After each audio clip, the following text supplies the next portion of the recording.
말씀드리겠습니다. 저는 제 책에 대한 얘기를 하라고 그러면 아무데나 합니다. 정말 제일 즐겁고 저로서는 나름대로 중요하다고 생각하고 또 들어주실 분들이 있으면 정말 더 행복합니다. 집이 퇴촌입니다. 그래서 아침에 오느라고 근데 생각보다 가깝더라고요. 이 시간에 오니까 뻥 뚫려서 50분 만에 왔어요. 놀랍게. 운전도 빨리 하기도 했지만 네, 제가 이 한국 사람 만들기라고 아까 그 아마 배 교수님이 가져오셔서 그랬죠. 우리가 이렇게 책 몇 권이 돌고 있긴 한데 제가 지금 쓰고 있는 책입니다. 쓰고 있다는 게 지금 아직까지도 현재 5권까지 나왔고요. 1, 2, 3, 4, 5권인데 아까 앞에서 전 진학님이 책 페이지 수 몇 페이지냐고 이렇게 막 알아맞혀 보고 그러셨는데 1권이 600페이지고 2권이 840페이지고 3권이 1600페이지고 4권이 820페이지고 이게 참 800 미친지 제가 5권 최근에 나왔는데 800 헷갈려서 잘 대략 800페이지 될 정도 되는데 지금 아직 쓰기 시작한 예상해서 시작한 거의 내용의 3분의 2는 쓴 것 같네요. 그래도 그러니까 아직도 더 두세 번은 더 써야 될 그런 상황입니다. 근데 도대체 뭘 그렇게 장황하게 쓰고 있느냐? 특히 연도로 따지면은 제가 커버하는 연도가 아마 엄격하게 아마 한 1860년부터 시작해서 쓰기 시작해서 4권, 5권까지 썼는데 1898년까지 갔습니다. 그러니까 물론 이제 내용을 말씀드리겠지만 왜 이렇게 길어진 뭐가 이렇게 할 말이 많은지 말씀을 드리겠지만 저는 한국 역사가 너무 잘못 써 있어가지고 한국 사람들의 자아인식이 문제가 너무 심각하다고 생각을 해서 나름대로 책을 쓰기 시작했습니다. 근데 사람이 개인도 그렇듯이 자기가 어디서 어떤 집에서 태어나서 부모님이 어쩌고 어떤 환경에서 자라고 등등등등이 그 자기 자신의 인생 스토리가 있는 거고 그 인생 스토리라는 게 곧 자기의 정체성인 거고 그리고 그 정체성이라는 게 자기가 그게 진짜 있었던 일을 통해 갖고 자기가 형성이 된 거를 잘못된 거, 잘된 거 모든 걸 솔직히 받아들이고 그거를 항상 경험을 하고 극복도 하고 뭐 이제 감사하고 이제 이러면서 살아오면서 자기가 형성이 되는 건데 나라도 마찬가지 같습니다. 나라도 그 나라의 역사를 제대로 인식을 하고 있고 잘된 거, 잘못된 거 모든 거를 있었던 그대로 받아들이면서 우리가 그걸 어떻게 극복해왔고 이런 거를 정확하게 알면서 자아인식이 형성이 돼야지 그게 건강한 나라의 글쎄요 이 국민들의 정신 상태고 정체성이고 그럴 텐데 저는 지금 우리가 갖고 있는 흔히 배우고 흔히 통용되고 있는 뭐 학교에서뿐만 아니라 책에서뿐만 아니라 언론 매체나 신문 이런 데서 통용되고 있는 그냥 우리의 정체성 한국 사람에 대한 내용 중에 제가 봐서는 90% 이상이 틀렸습니다. 그럼 거짓말입니다. 만들어낸 얘기입니다. 근데 이제 왜 그랬느냐? 사실 우리 역사 같이 고통스럽고 치욕스럽고 굴욕스럽고 그런 역사 참 드뭅니다.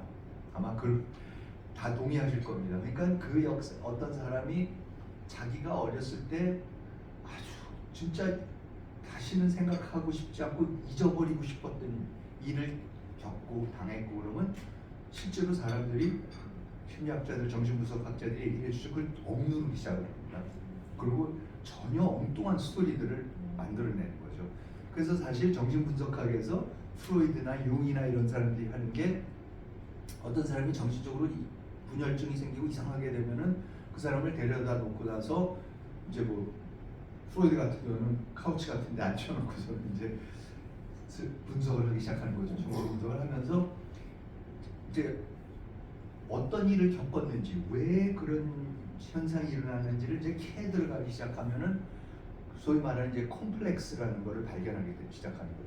물론 콤플렉스라는 거는 누구나 콤플렉스가 다 있는 거고 콤플렉스 없는 사람은 없습니다. 인간은 그냥 콤플렉스 덩어리라고 할 수가 있죠. 근데 그 중에서도 이제 특정 어떤 콤플렉스들은 일상생활을 하기 힘들 정도로 그 사람 장애가 되는 그런 콤플렉스들도 물론 있는 거죠.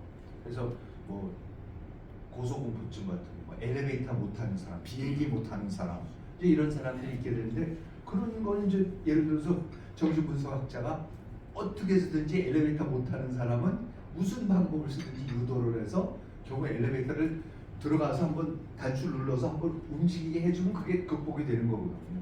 그러니까 그 영화 같은 데서 보면 뭐 어렸을 때 정말 잊어버리고 싶은 기억이 있었던 걸 억누르고 있다가 정신분석학자가 그거를 계속해서 캐내면서 대화를 통해 가지고 그거를 자기가 기억을 해내고 인정을 하면서 거기서 완전히 이제 뭐 울기도 하고 그러면서 아 이런 게 있었구나 하면서 그 자기를 억누르고 있었던 어떤 기억들을 이제 맞닥뜨리는 거죠. 그럼 이제 해소가 되고 콤플렉스가 해소가 되고 그런 겁니다. 그래서 제가 사전적인 의미의 콤플렉스를 찾아보니까 과거에 일어난 특정 사건에 대한 생각, 감정, 기억, 열등의식이 과하여 심리적인 통합과 안정을 저해하고 자아 형성에 부정적으로 작동하는 것이 그래서 우리 역사가 저는 근세사가 콤플렉스 덩어리다 그렇게 생각을 하고, 우리가 정말 성공을 했고 이 더운 날에 이렇게 시원한 데서 이렇게 좋은 음식을 먹으면서 정말 너무나 놀란 전 세계가 우리가 놀래고 전 세계가 놀라는 발전을 했습니다. 그런데 OECD 최고의 자살률이고 세계 최하위의 인구 증가율, 젊은 사람들이 애를 안 낳으려고 해요. 인류가 여태까지 아무리 가난하고 뭐 무슨 전염병이 돌고 재해가 나고 하더라도 여태까지 인류가 생존해 온 거는 짝을 만나서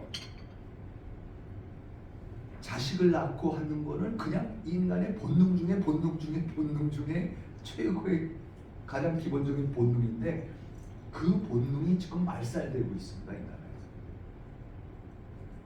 얼마나 싫으면, 얼마나 문명이 적응이 안 되고 하면은 젊은 사람들이 애를 안 낳으려고 그럽니다. 저는 이건 우리 문명에 대한 엄청난 규탄이라고 저는 생각합니다.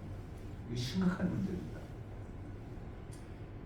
세계 3위의 갈등 지수 이런 거를 보면은 어떻게 이렇게 한쪽은 이렇게 되고 있고 다른 한쪽에는 이럴 수가 있는가, 이게 도대체 뭐 때문에 일어나는가, 그런 문제를 우리가 심각하게 봐야 될 것 같고, 저는 우리가 역사를 제대로 들여다보지 않고 우리가 어떻게 만들어져 왔는지, 한국이 어떻게 만들어져 왔는지를 전혀 제대로 들여다보지 않고 있고 이상한 콤플렉스 속에서 나오는 전혀 엉뚱한 서사를 만들어 가지고 우리 자신을 설명을 하고 이해를 하려고 그러고 있는 와중에서 나오는 여러 가지 그 명리적인 정신 분석 학에서 봤을 때 명리적인 문제가 많이 있는 거고, 그래서 우리 역사를 제대로 한번 직시를 해야 될 것 같다 그런 생각을 하게 됩니다.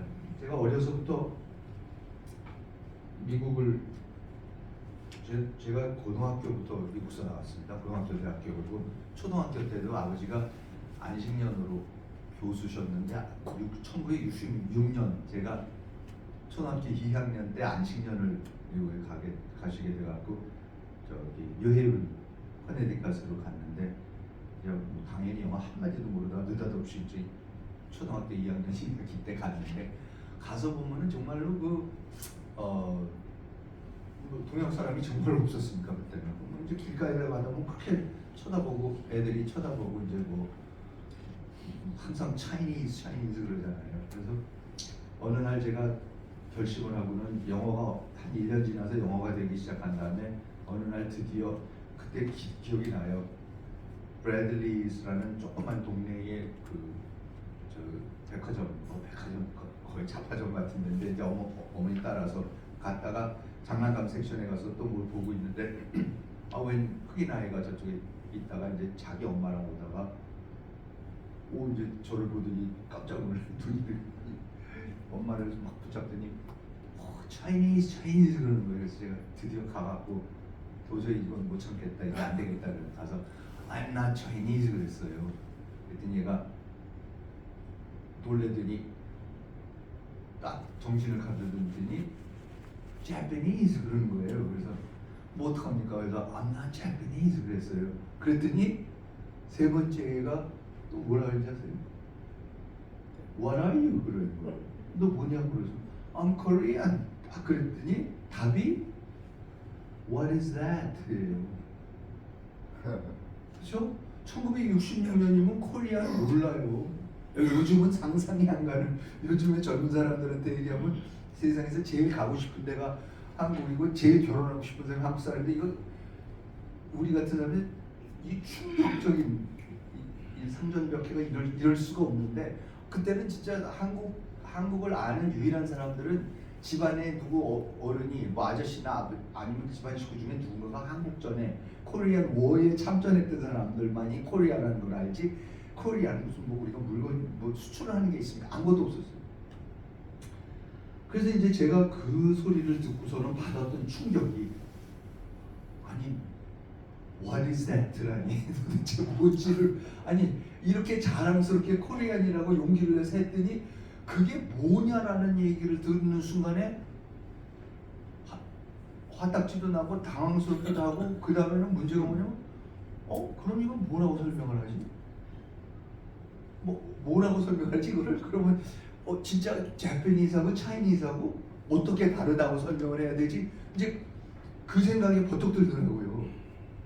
그래서 이게 보통 일이 아니구나라는 어린 마음이 생겨서 저는 그 다음부터는 평생 직업이, 그러면 나의 과제는 코리안이 뭔지를 남한테 설명해야 되겠다. 이제 그렇게 돼서 실제로 거의 그렇게 됐습니다. 그래갖고 뭐 박사학위 논문도 그런 뭐 인식론, 존재론 이런 거에서 동서양의 인식론과 존재론과 언어 철학이 어떻게 다르고 맨 이런 거 해갖고, 그리고 이제 92년에 연대에 부임해갖고 정치 사상을 좀 강의를 해서 고대 중세 서양 정치사상, 동양 정치사상, 근세 서양 정치사상, 탈근대 정치사상 이렇게 네 학부에서 강의하면서 어쨌든 사상을 통해 갖고 이제 한국 사람이 이제 어떻게 차이니즈랑 다르고, 그래서 맨 이제 그런 한국 사람이 뭔지를 이제 찾아다니는 것이 저의 그 과제였고, 전통과 현대는 잡지도 만들었고 개간지도 만들고 그러면서 또 별적을 다 해봤습니다. 유교도 연구해보고 무속도 연구해보고 늘 하듯이.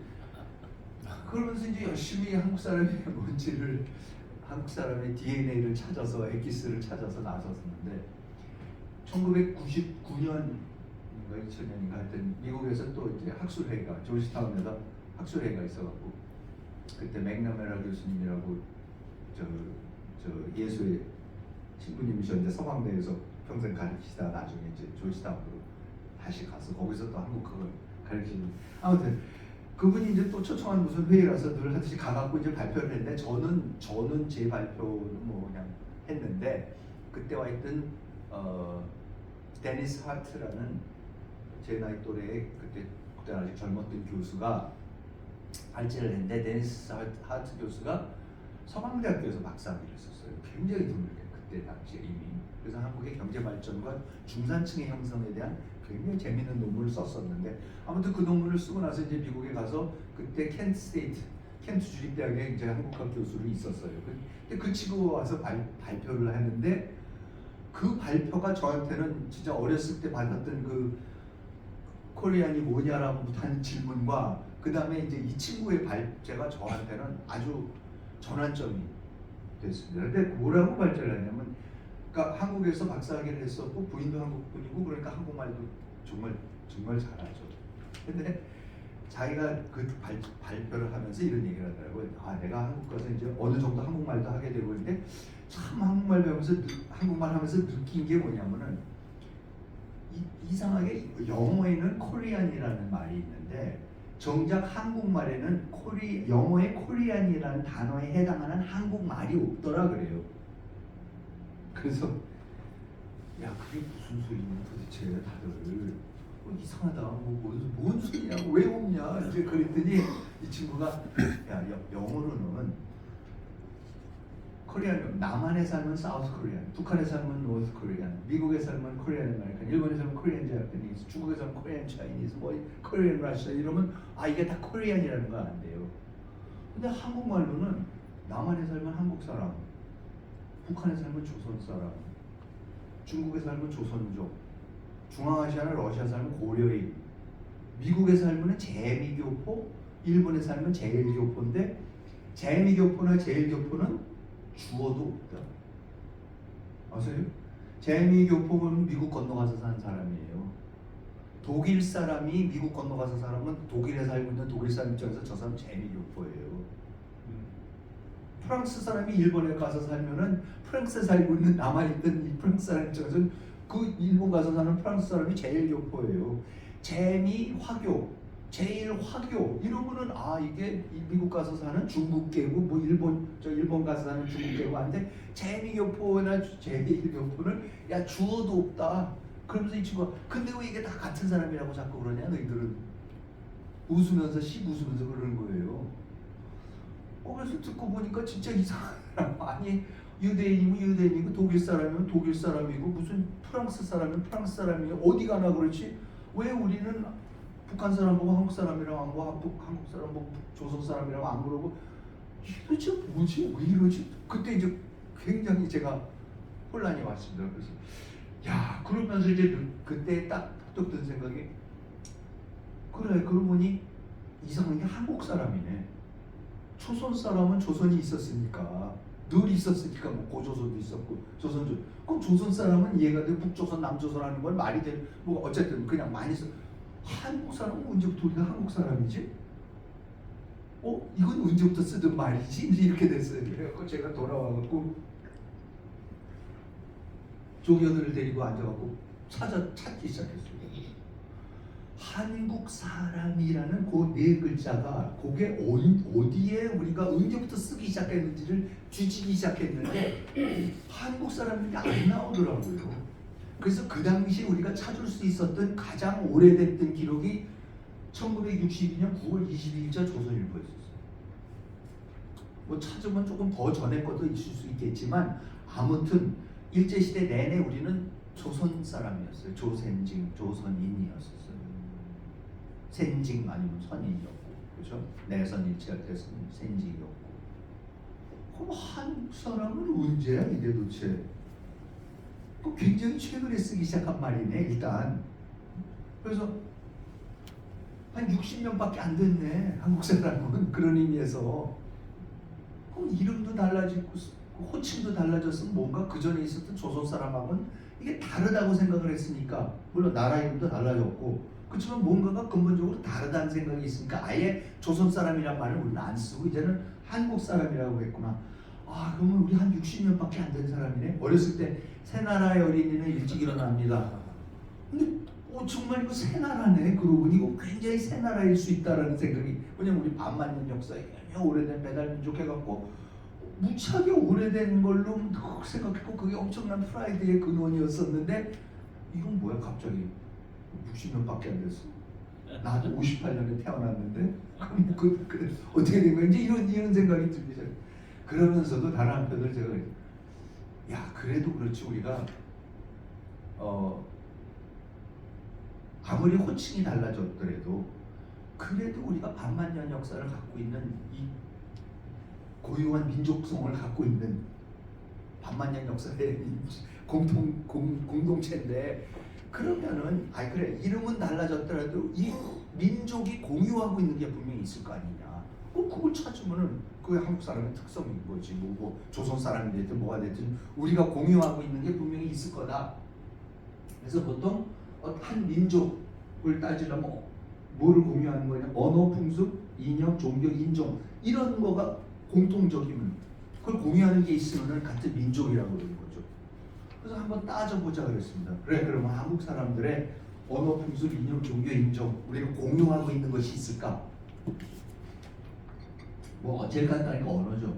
한국말 잘하면 한국 사람입니까? 아닙니다. 뭐 예를 들어서 교포 2세 3세 되면 한국말 못해요. 반면에 외국 사람들 한국말 무지하게 잘해요. 이제 너무너무 잘해. 저 영국 대사 같은 사람은 취임사 자체를 인터넷에 그냥 와갖고 한국말에서 올려놓고 뭐 무슨 뭐 맨날 유키 정도 브라 이런 데 나가가지고 저렇게 마음대로 대화하고 하는 사람이고요. 뭐 감옥 갈수록 외교관 유학생들 물론이고 외교관 별의별 사람들이 지금 한국말하고 한국말이 세계에서 제일 인기가 있고 대학교에 고등학교에 교사가 없어서 난리라 그러니까 한국말 잘하면 전혀 한국 사람이라고 할 수 없습니다. 그게 한국 사람을 규정하는 게 이제는 아닙니다. 한국말에서 더 어렵습니다. 이런 거 보시면은 한국학 강의를 제공하는 상위 30개국 그냥 인터넷에 나와 있는 거예요. 일본에 이게 뭐냐면은 한국학 강의를 제공하는 대학교의 순이에요. 일본에서는요 한국학을 가르치는 관련된 강의를 제공하는 대학교가 300일 나죠. 한국에서 일본학을 가르치는 대학이 모르겠어요. 2개나 있을까? 그리고 공동 28위 싱가포르가 6개. 저는 진짜로 싱가포르에 대학이 6개 있는지 처음도 시험을 보실 것 같은데 그렇게 많이 한대요. 그러니까 가문 갈수록 한국말, 한국에 대한 지식 이런 거는 우리나라에 이제 오는 뭐 상사 주재원들, 뭐 외교관들 전부 다 해요. 우리나라 사람보다 더 잘하는 경우도 많잖아요. 근데 자 언어는 아닙니다. 풍습 죄송한 말씀이지만 대한민국 같이 한국 같이 풍습이 엉망진창인 나라 없습니다. 이럴 수가 없습니다. 진짜 결혼식이요? 완전히 정체불명이. 저도 저렇게 했습니다. 저도 저렇게 했지만 양복 입고 그리고 하다가 또 갑자기 중간에 뭐 옷 갈아입고는 한국으로 갈아입고 패백실에 대해서 대추 던지고 그러는데 이게 그럼 뭐 하는 거예요 이게 도대체? 그러면 그거는 한국적인 겁니까? 아니에요. 그거 조선 거예요. 무슨 의미인지도 몰라요. 우리 하면서 하나는 서양식이고 하나는 조선식인데 뭔가 이것도 해야 되고 저것도 해야 될 정도로 정체성에 혼란을 일으키고 있는 게 한국 사람이에요. 지금 결혼식을 이렇게 해야 될 거야 저렇게 해야 될 거야 둘 다 했는데 그리고 친구들이 외국 친구들이 와갖고 한국식 결혼식 보여달라고 뭐 보여주지? 없어요 그런 거. 무슨 옛날 전통 민속촌 가서 하는 거 그 연극하는 거죠. 아무 의미 없어요 그런 거는. 장례식이요? 장례식 이게 지금 저 대학영안실 가서 하는 언제부터 우리가 이랬습니까? 한 20년? 그 전에는 뭐 우리 그래도 젊었을 때는 아파트 주차장에 텐트 치고 하기도 하고 참 별의별 하지만 전통상례 다 없어졌어요. 그럼 한국식 상례가 뭡니까? 없습니다. 아직 61%가 제사를 지내고 있지만 56%는 그 중에 56%는 제사 더 이상 안 지냅니다. 그러니까 거의 유일하게 저거 남아 있는 건데 그것도 이제 점점 없어집니다. 풍습은 한국 사람의 정체성을 제공해 줍니다. 이념은 말씀 안 드리겠습니다. 동서남북 다 갈라졌습니다. 이제 가족끼리 절대 정치 얘기, 이념 얘기 못합니다. 이럴 수가 없이 갈라졌습니다. 전 세계 어느 나라가 이렇습니까? 이렇게 심하게 갈라져 있는 나라가 어디 있습니까? 그러니까 어느 나라든지 뭐 북한은 물론이지만 뭐 중동 이란도 지금 중국도 그렇죠. 이게 너무 개인주의, 시장주의 뭐 이게 자유주의가 퍼지니까 중국은 자기네 경제 발전을 저해하는 한이 있더라도 이념적 통합을 유지하겠다고 공산당이 다시 잡으려고 저 난리를 치고 앉아 있는 거고 그런 나라들이 대부분인데 우리는 뭐 완전히 그냥 있습니다. 이념적으로. 종교요? 종교는 아까 우리 잠깐 말씀드렸지만 대한민국은 제가 단언하건데 전 세계에서 종교적으로 가장 다양한 나라입니다. 미국이고 캐나다고 무슨 이민 국가에 비해서 훨씬 더 다양합니다. 동아시아에 있는 국가치고 개신교나 천주교 같이 서양의 종교가 이렇게 많이 뿌리 내리고 있는 나라 아무데도 없습니다.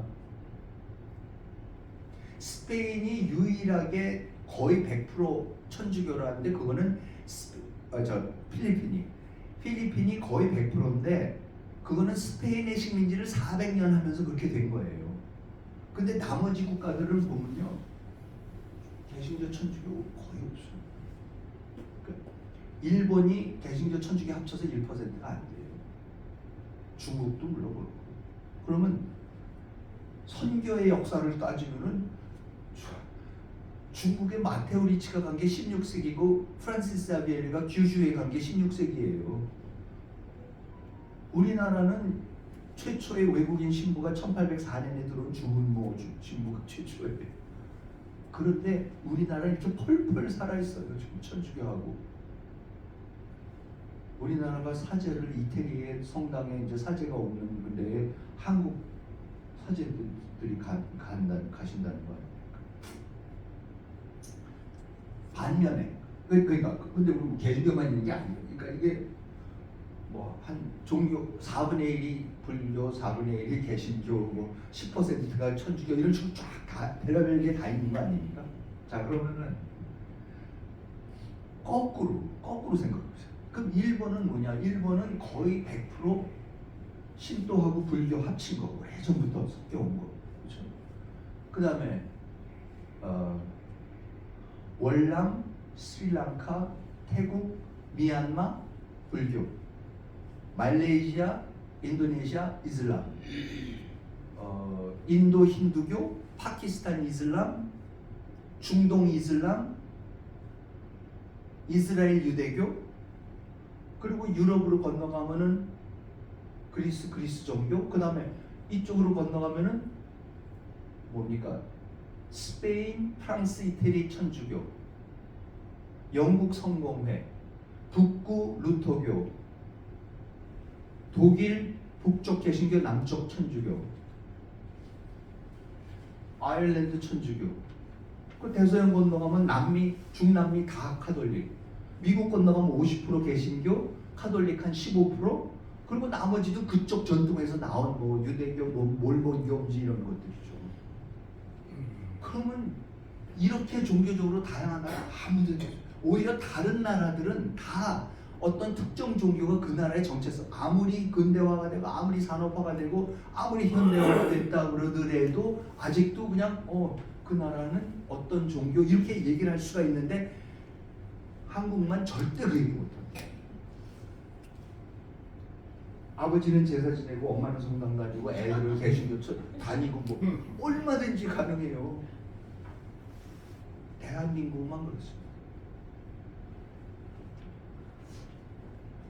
그리고 이제 남는 게 인종입니다. 민족. 우리나라의 성씨가 1960 공식적으로 1960년에 258개가 있었습니다. 근데 그 중에 136개 성씨가 공식적으로 자기 일대조가 자기 조상이 귀화 외국인이라 그럽니다. 공식적 자기네 족보상으로. 그래서 제가 늘 예를 드는 게 우리 장모님이 연한이시세요. 그래서 연한이씨가 뭐 조선시대 대작을 제일 많이 배출해서 제일 엄청난 파이들을 갖고 계셔서 제가 연한이씨 한번 찾아봤어요. 찾아봐서 그냥 인터넷에 가서 보시면 그냥 나와요. 공식적으로 연한이씨 시조 이문은 원래 당나라 출신으로 고종 당나라 3대 그 황제 때 중랑장을 지내다가 660년 나랑 연합군 대총관 소정방의 부장이 되어 신라에 들어와 백제를 평정하는데 공을 세워 신라에 귀하여 연안부에 보내줬고 15 1천호를 받아 살게 되었어요. 그 중국분입니다. 그렇게 따지고 다 그래요. 우리가 석박김 빼놓고는 다 외래성씨라면서요. 석박김, 김석박 그렇잖아요. 우리가 보통 그러잖아요. 그 세 성씨 빼놓고는 다 외래성씨라고. 뭐 우리 강릉 함씨도 그런 거죠. 대만에 2년 가서 공부했었는데 거기 가면 함씨를 설명하면 꼭 그 사람들 이제 함이 뭐냐 그러면咸阳的咸, 함양의 함자라고 그러면 금방 알아요.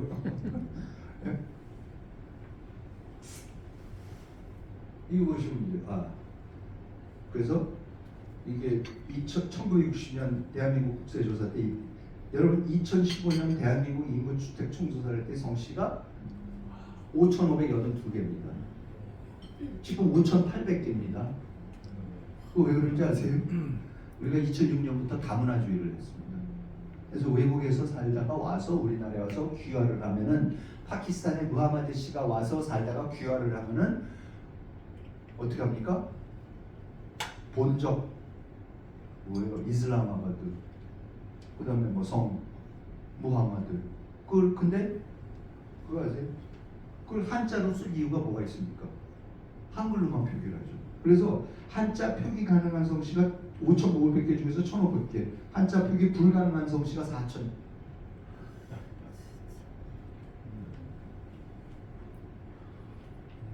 네, 이거 같은 거예요.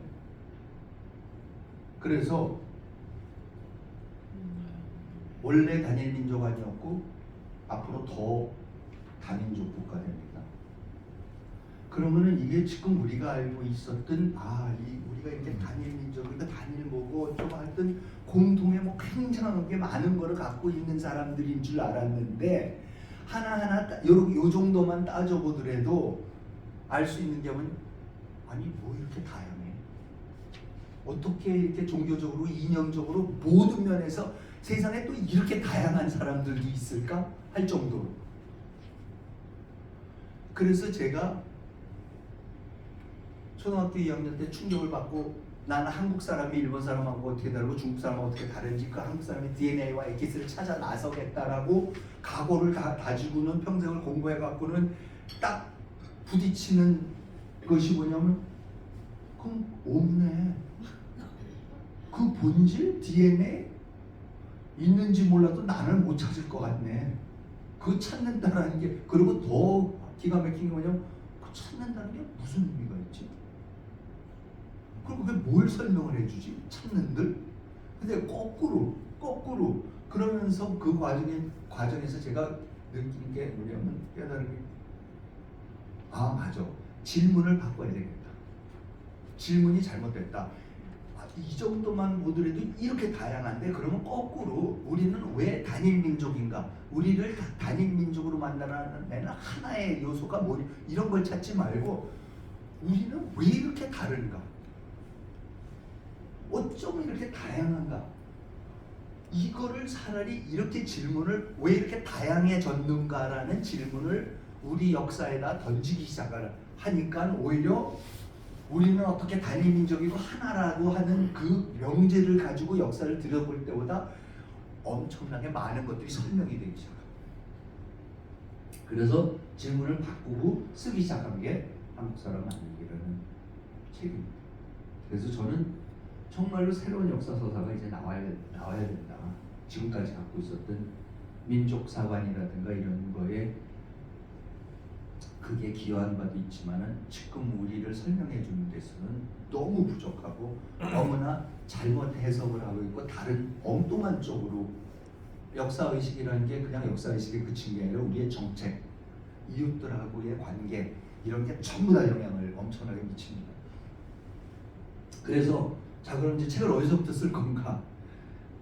그래서 보니까 이제 한국 사람 하니까 분명히 그 전에 조선 사람은 있었으니까, 그럼 이 조선 사람하고에서부터 한국 사람이 어떻게, 이게 조선 사람이 어떻게 소멸되고 한국 사람으로 만들어지게 되는 이 관계를 들여다봐야겠다. 그러면 이제 당연히 구한 말, 나라가 망할 때를 봐야 되는 거죠. 그래서 1910년 8월 22일, 그리고 이제 조선 사람이라는 거는 이제 말씀드리겠지만 500년에 걸쳐서, 그러니까 1000년 동안 불교를 했던 사람들을, 조선이라는 나라가 1392년에 세워지면서 느닷없이 중국의 주자성리학, 유교, 종법제도, 사회제도를 지금 종법제도라는 걸 들어오기 시작하면서 완전히 뜯어고치기 시작합니다. 진짜 무섭게 뜯어고칩니다. 그 와중에서 500년이 지나고 나니까 이제는 뭡니까? 불교 다 사찰 다 쫓아내고, 그렇죠? 그러면서 완전히 소위 이건 조선 사람이라고 할 수 있는 사서상경 무슨 뭐 삼강오륜 뭐 하고 그 나오는 사람이 딱 형성이 됩니다. 조선 사람이. 근데 그 조선 조선이 1910년에 멸망하면서 이제 그 조선 사람을 지탱해주던 체제가 무너져 버리는 거죠. 자, 그러면 그래서 이제 그 거기를 이제 그 전환을 이제 살펴봐야 되겠다 해서 보니까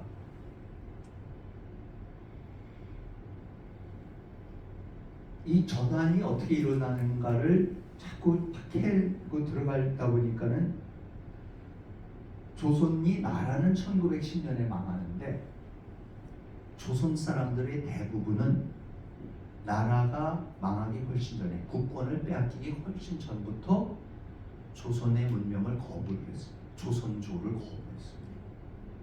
이거 아마 오늘 말씀드릴 것 중에서 가장 쇼킹한 것 중에 하나일 거고 조선 사람들이 조선을 거부했어요.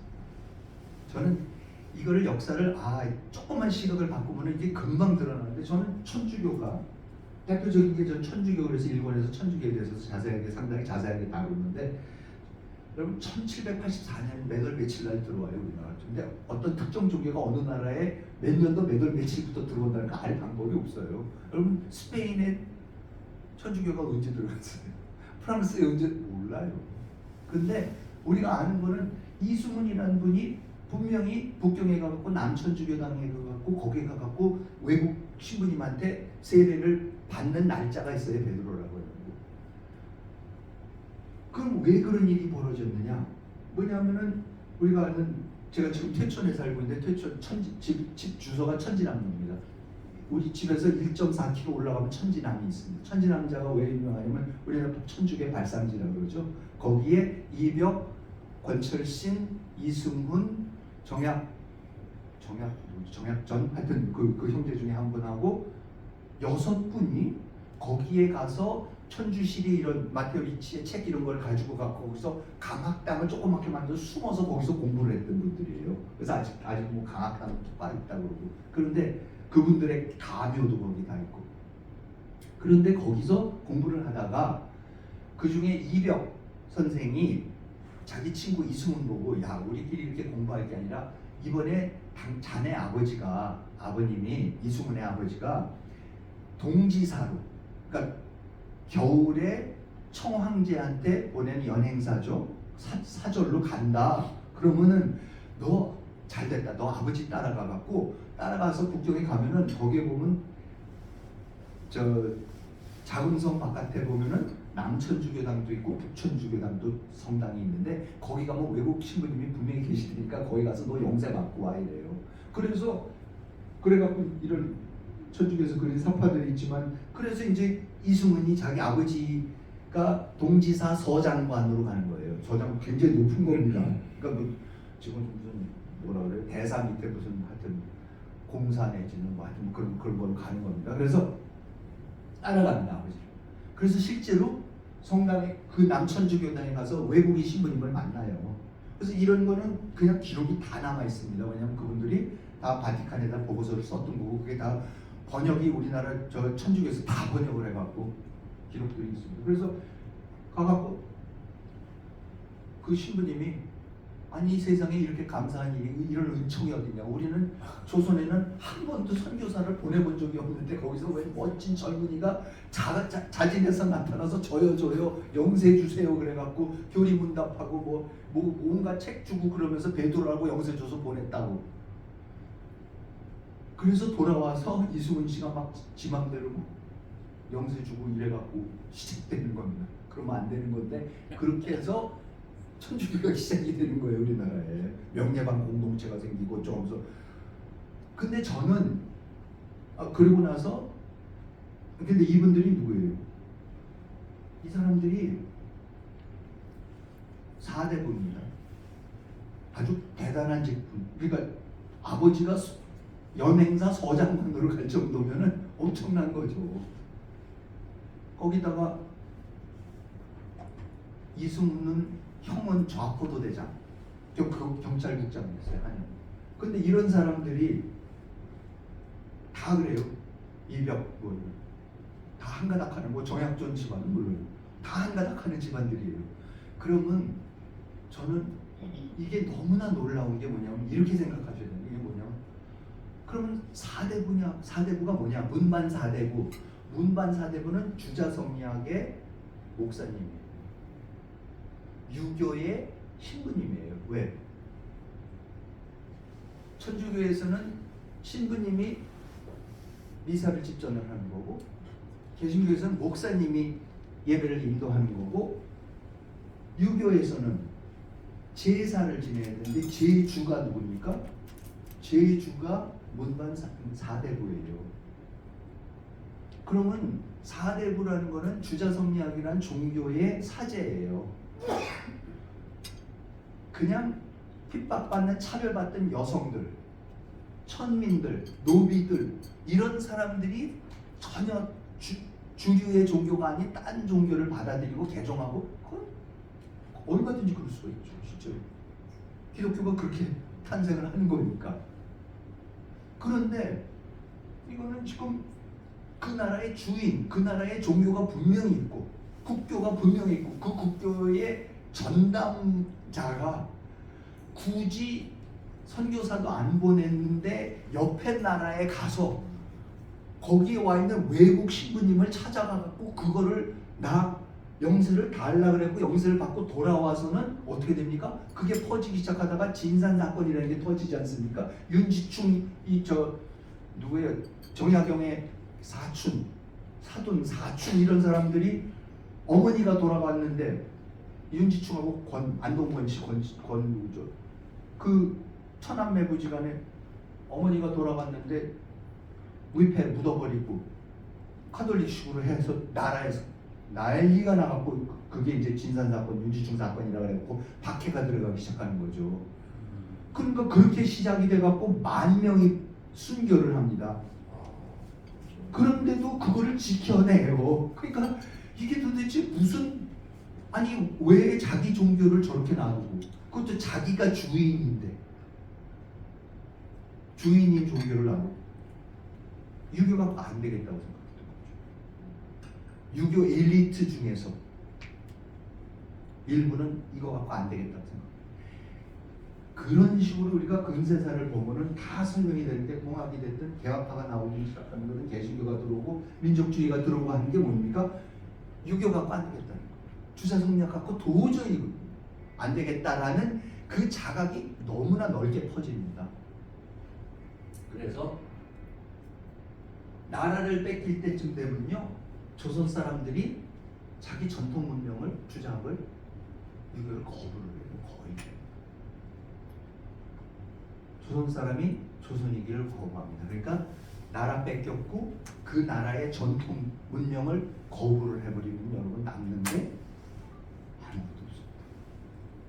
저는 한국 대한민국은 이 세상에서 어떤 프랑스 혁명 같은 어떤 혁명을 거쳤던 나라들보다도 더 철저하게 자기 전통을 없애고 제로에서 완전히 제로에서 시작하는 나라라고 저는 그렇게 부분적으로 남아있는 건 당연히 남아있지만 국가 전체적인 차원에서 봤을 땐 이거 안 하겠다고. 그게 어디서 나타나는지 아세요? 3.1운동. 3.1운동이 일어난 게 1919년 고종 인산 때입니다. 그러면 3.1운동이 왜 일어납니까? 뺏긴 나라 되찾자. 국권 회복 운동입니다. 근데 뺏긴 나라가 그러니까 나라 뺏긴 지 9년 만에 일어나는 거죠. 그러면 뺏긴 나라가 어느 나라입니까? 조선이죠. 아니면 대한제국이죠. 그런데 그럼 뺏긴 나라 되찾자 그러면은 3.1운동 하는 사람들이 파고다공원이고 전국적으로 천안 삼거리에서 뭐라 그래야 돼요? 우리 다시 조선 세우자, 뭐 대한제국 세우자. 그랬어야 되는 거죠. 근데 독립선언서 33인 뭐 임시상임 임시정부 그래서 생긴 임시정부에 어떤 단 한 요인이라도 단 한 분이라도 한 지식인이라도 야 우리 조선 다시 세우자. 아직 순종황제 1928년에 돌아가요. 승하합니다. 마지막 황태자 영친왕 이은 1968년 낙선제에 와갖고 돌아가요. 이방자 여사랑 낙선제에서 청독군 낙선제에서 하시다가. 그런데 꿈은 국권 회복하려고 그러면 마지막 황제를 다시 모셔오든지 마지막 황태자를 다시 모셔와갖고 옹립해갖고 다시 하면 되는데 그런 얘기 한 사람이 어떻게 한 사람도 없습니까? 500년 된 나라가 망한 지 9년밖에 안 됐고 황실이 펄펄 살아있는데 어떻게 복벽운동이 안 일어납니까? 독립운동을 하면서 국권회복운동인데 왜 복벽운동을 안 합니까? 그 왕족을 다시 세우자고. 무슨 명나라가 망하면 남명이 세워지고 원나라가 망하면 저쪽 일부는 또 황실 일부는 만리장성 바꾸어서 북원 세우고 별 난리들을 치면서 수십 년간 원나라 같은 경우는 나중에 누르하치한테 전국 국세를 갖다 바치면서 사라질 정도로 무지하게 오래 갑니다. 그 뭐 무슨 니콜라이 2세 가족이 다 레닌한테 학살당하고 나면은 백개 러시아가 일어나갖고 그 말도 안 되는 제정 러시아 그거를 황실을 다시 살리겠다고 백개 러시아 또 전쟁을 하고 그래요. 근데 조선은 그러니까 고려가 망했어도 유민들이 있어요. 그 왕씨들 죽이기 위해서 이성계랑 얼마나 애를 씁니까? 그런데 조선은 이런 반구 한마디도 없이 조선 다시 세우잖아. 그러니까 문제가 그러니까 우리 근대 한국 사람들의 역사의식과 과제가 이제 명확히 들어갑니다. 뭡니까? 언젠가는 국권을 회복할 것이다. 그런데 비록 3.1운동이 실패해서 그때는 국권 회복 못하지만 그런 문제는 뭐냐? 그럼 국권을 회복을 하면은 다시 세우게 되는 나라가 조선은 아니다.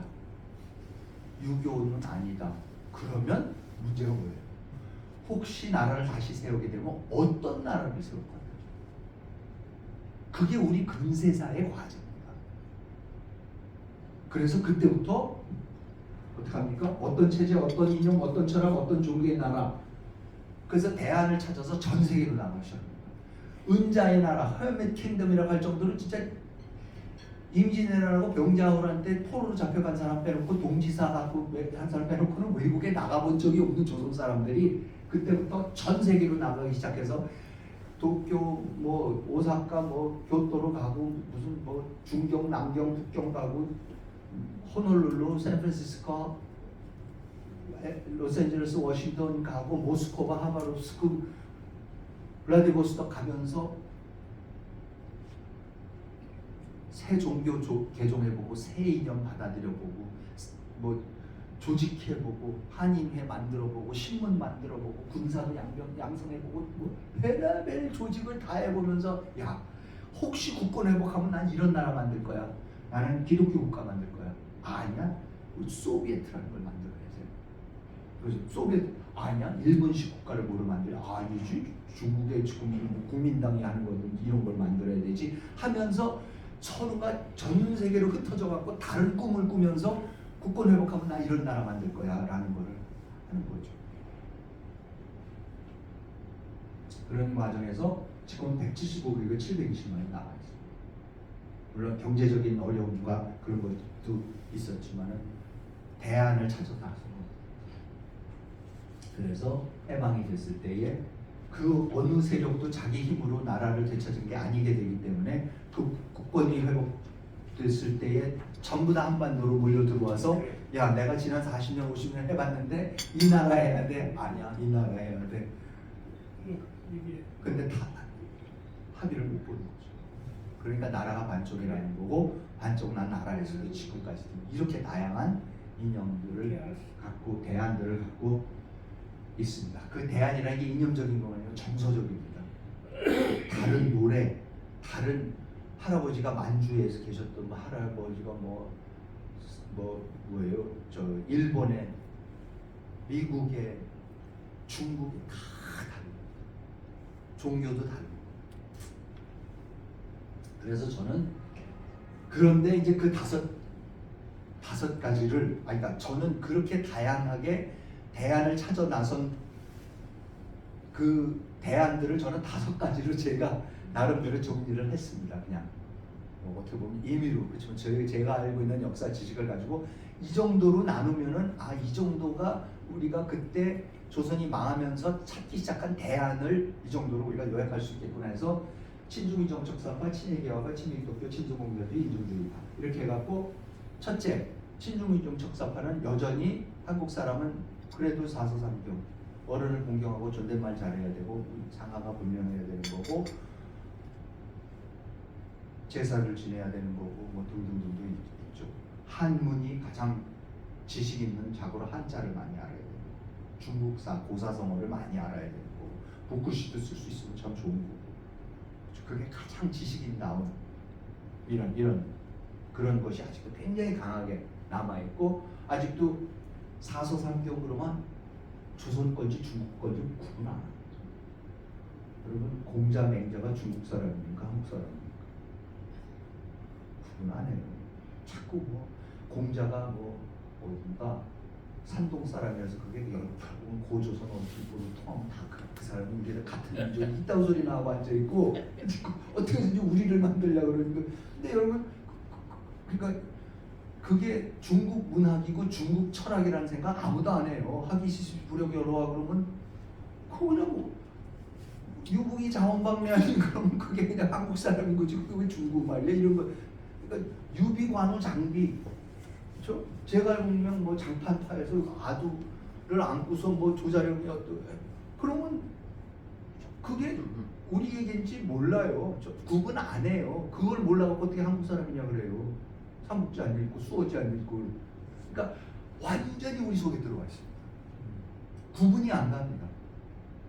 그리고 사실 이게 우리라고 아직도 그러니까 저도 그렇죠. 당연히 우리 애들한테 존댓말 잘못하면 그 예법 제대로 안 차리면 저도 그냥 난리가 나는 거를 보면 이게 무슨 어떡합니까? 그냥 그런 건데 당연히 그래야 되는 걸로 당연히 생각을 하니까 그렇게 하는 거예요. 자, 그게 지금 이렇게 너무 많이 남아있죠. 뭐 향교, 서원 남아있고 제사 지내는 거 다 차치하고도 이렇게 엄청나게 많이 남아있습니다. 그 다음에 이제 개화파죠. 친일개화파는 박영효, 김옥균, 서대필, 뭐 윤치호 이런 분들이 1881년에 신사유람단 전후로 해서 이제 처음으로 일본에 건너가기 시작하면서 그때 이분들이 받았던 쇼크, 일본에 가서 1853년에 개항을 해서 68년에 메이지 유신을 하면서 무섭게 변하고 있는 일본을 가서 보고 그리고 메이지 유신을 일으킨 사람들이 조선 사람들 붙잡고 그렇게 좀 배워가라. 이것 좀 하라. 당신들도 빨리 하라고. 그러는데 가서 그러는 와중에 가서 보고는 처음으로 이 사람들이 느끼는 게 뭐냐면 김옥균 이런 사람들이 아는 게 야, 여태까지 우리는 모든 문명은 중국에서부터 왔다. 모든 문명의 원류는 중국이다. 그게 불교가 됐든 유교가 됐든 하여튼 무조건 한자가 됐든 다 중국에서 흘러노는 거고 우리는 변방에 있었지만 우리가 그걸 받아서 동이족이 그래도 소중화가 돼갖고 그리고 또 그걸 우리가 일본 저 야만인 외놈들 가장 바깥에 있는 저 외곽에 있는 저 인간들한테 전수를 해갖고 뭐 쇼토쿠 태자한테 뭐 뭐를 그려주고 어쩌고 하면서 이러면서 우리가 그나마 이제 중국보다는 못하지만 일본보다는 좀 나은 뭐 이런 식의 이렇게 막연한 그런 게 있었는데 이 사람들이 가서 보고는 개화파가 누굽니까? 개화파.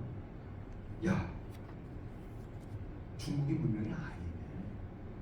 일본이 문명이네. 그리고 일본이 따라가려고 하는 이 서양의 문명이네. 그거에 비해서 중국은 야만이네. 그렇게 된 거죠. 그러니까 완전히 진짜 세계관에 엄청난 전환이 180도 전환이 일어나는 게 개화파예요. 그리고 일본 모델을 어떻게 해서든지 일본을 모델로 해서 그거를 들여오겠다라는 사람들이고 아직까지도 일본에 대한 근데 이제 친일이 되기 때문에 지금 한국 사람들이 갖고 있는 일본에 대한 이 콤플렉스 때문에 친일이라 그러면 뭐 한국말 중에서 제일 나쁜 말이죠. 저 제일 나쁜 말이 친일파입니다. 진짜 뭐 역적 매국노보다도 더 나쁜 말이 친일파. 그렇지 않습니까? 제일 나쁜 말이에요. 더 이상 나쁠 수가 없어. 토착외국 뭐 이런 거. 그러니까 이게 지금 따라와야 될 거고 아직도 근데 뭐 어제도 축구전 졌다고 또 난리가 났던데 이거 축구를 하든 야구를 하든 일본만 이기면 돼. 딴 건 다 져도 되는데 일본한테는 이겨야 되고 이제 이런 거 한쪽으로 배워야 되고 이런 엄청난 복잡한. 그리고 지금 한국 사람들이 젊은이들 포함해서 어디를 갑니까? 관광을? 일본 가요. 일본 800만 명씩인가 뭐 100만 명씩 가갖고 대학가에 가면 식당들 다 이자카야야. 근데 뭘 반일이고 어쩌라는 거야 지금 이게. 근데 반일은 해야 될 것 같고 그러니까 무슨 뭐죠? 뭐예요? 옷 다이소 이런 거 말고 또 아니 유니클로 같은 거 세상에 우리 광주에 가도 유니클로 매장 그냥 널려 있어. 그러면 그렇게 싸고 좋고 가볍고 너무 모양 좋고 그래갖고 맨날 가서 사다가도 뭐 일본인의 정치인이 뭐 어쩌고 하면 또 괜히 그 앞에 가서 뭐 분리운동하는 거 같이 하다가 또 세일하면 들어가서 싸갖고 나오고 이 어쩌면 좋을지 모르는 이 일본에 대한 엄청난 컴플렉스가 있어가지고. 근데 이거 몰라갖고 한국 사람 설명이 안 됩니다 사실.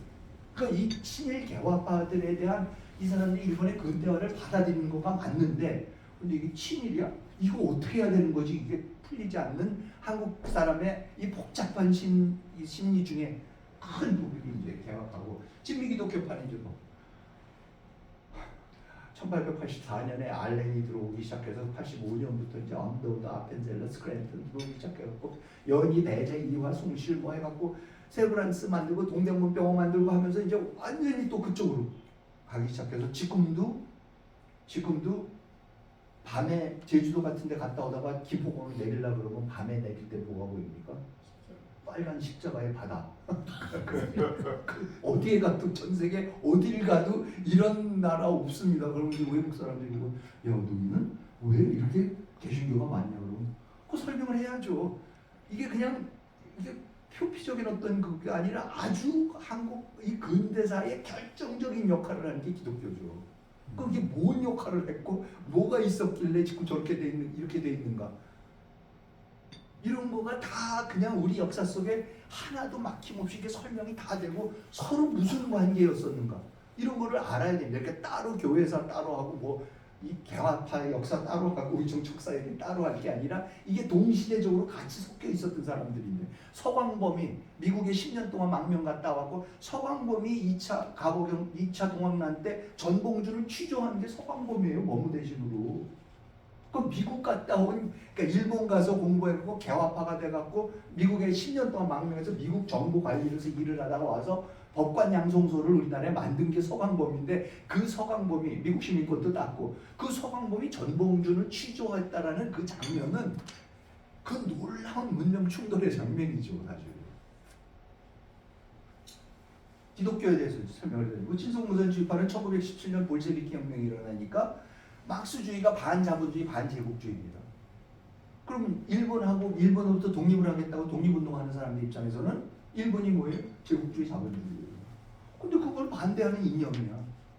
그런다다가 코민테르를 통해서 엄청난 자금을 내줘요.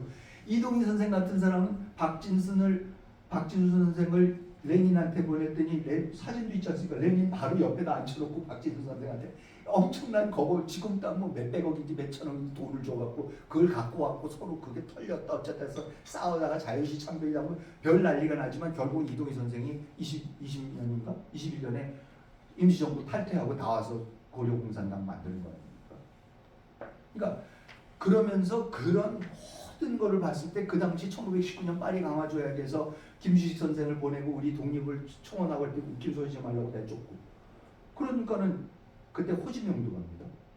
월남의 호지명. 그 다음에 중국 다 가갖고 1차 대전 끝나고 나서 중국은 칭다오 돌려달라고. 왜냐하면 칭다오를 독일이 차지고 있다.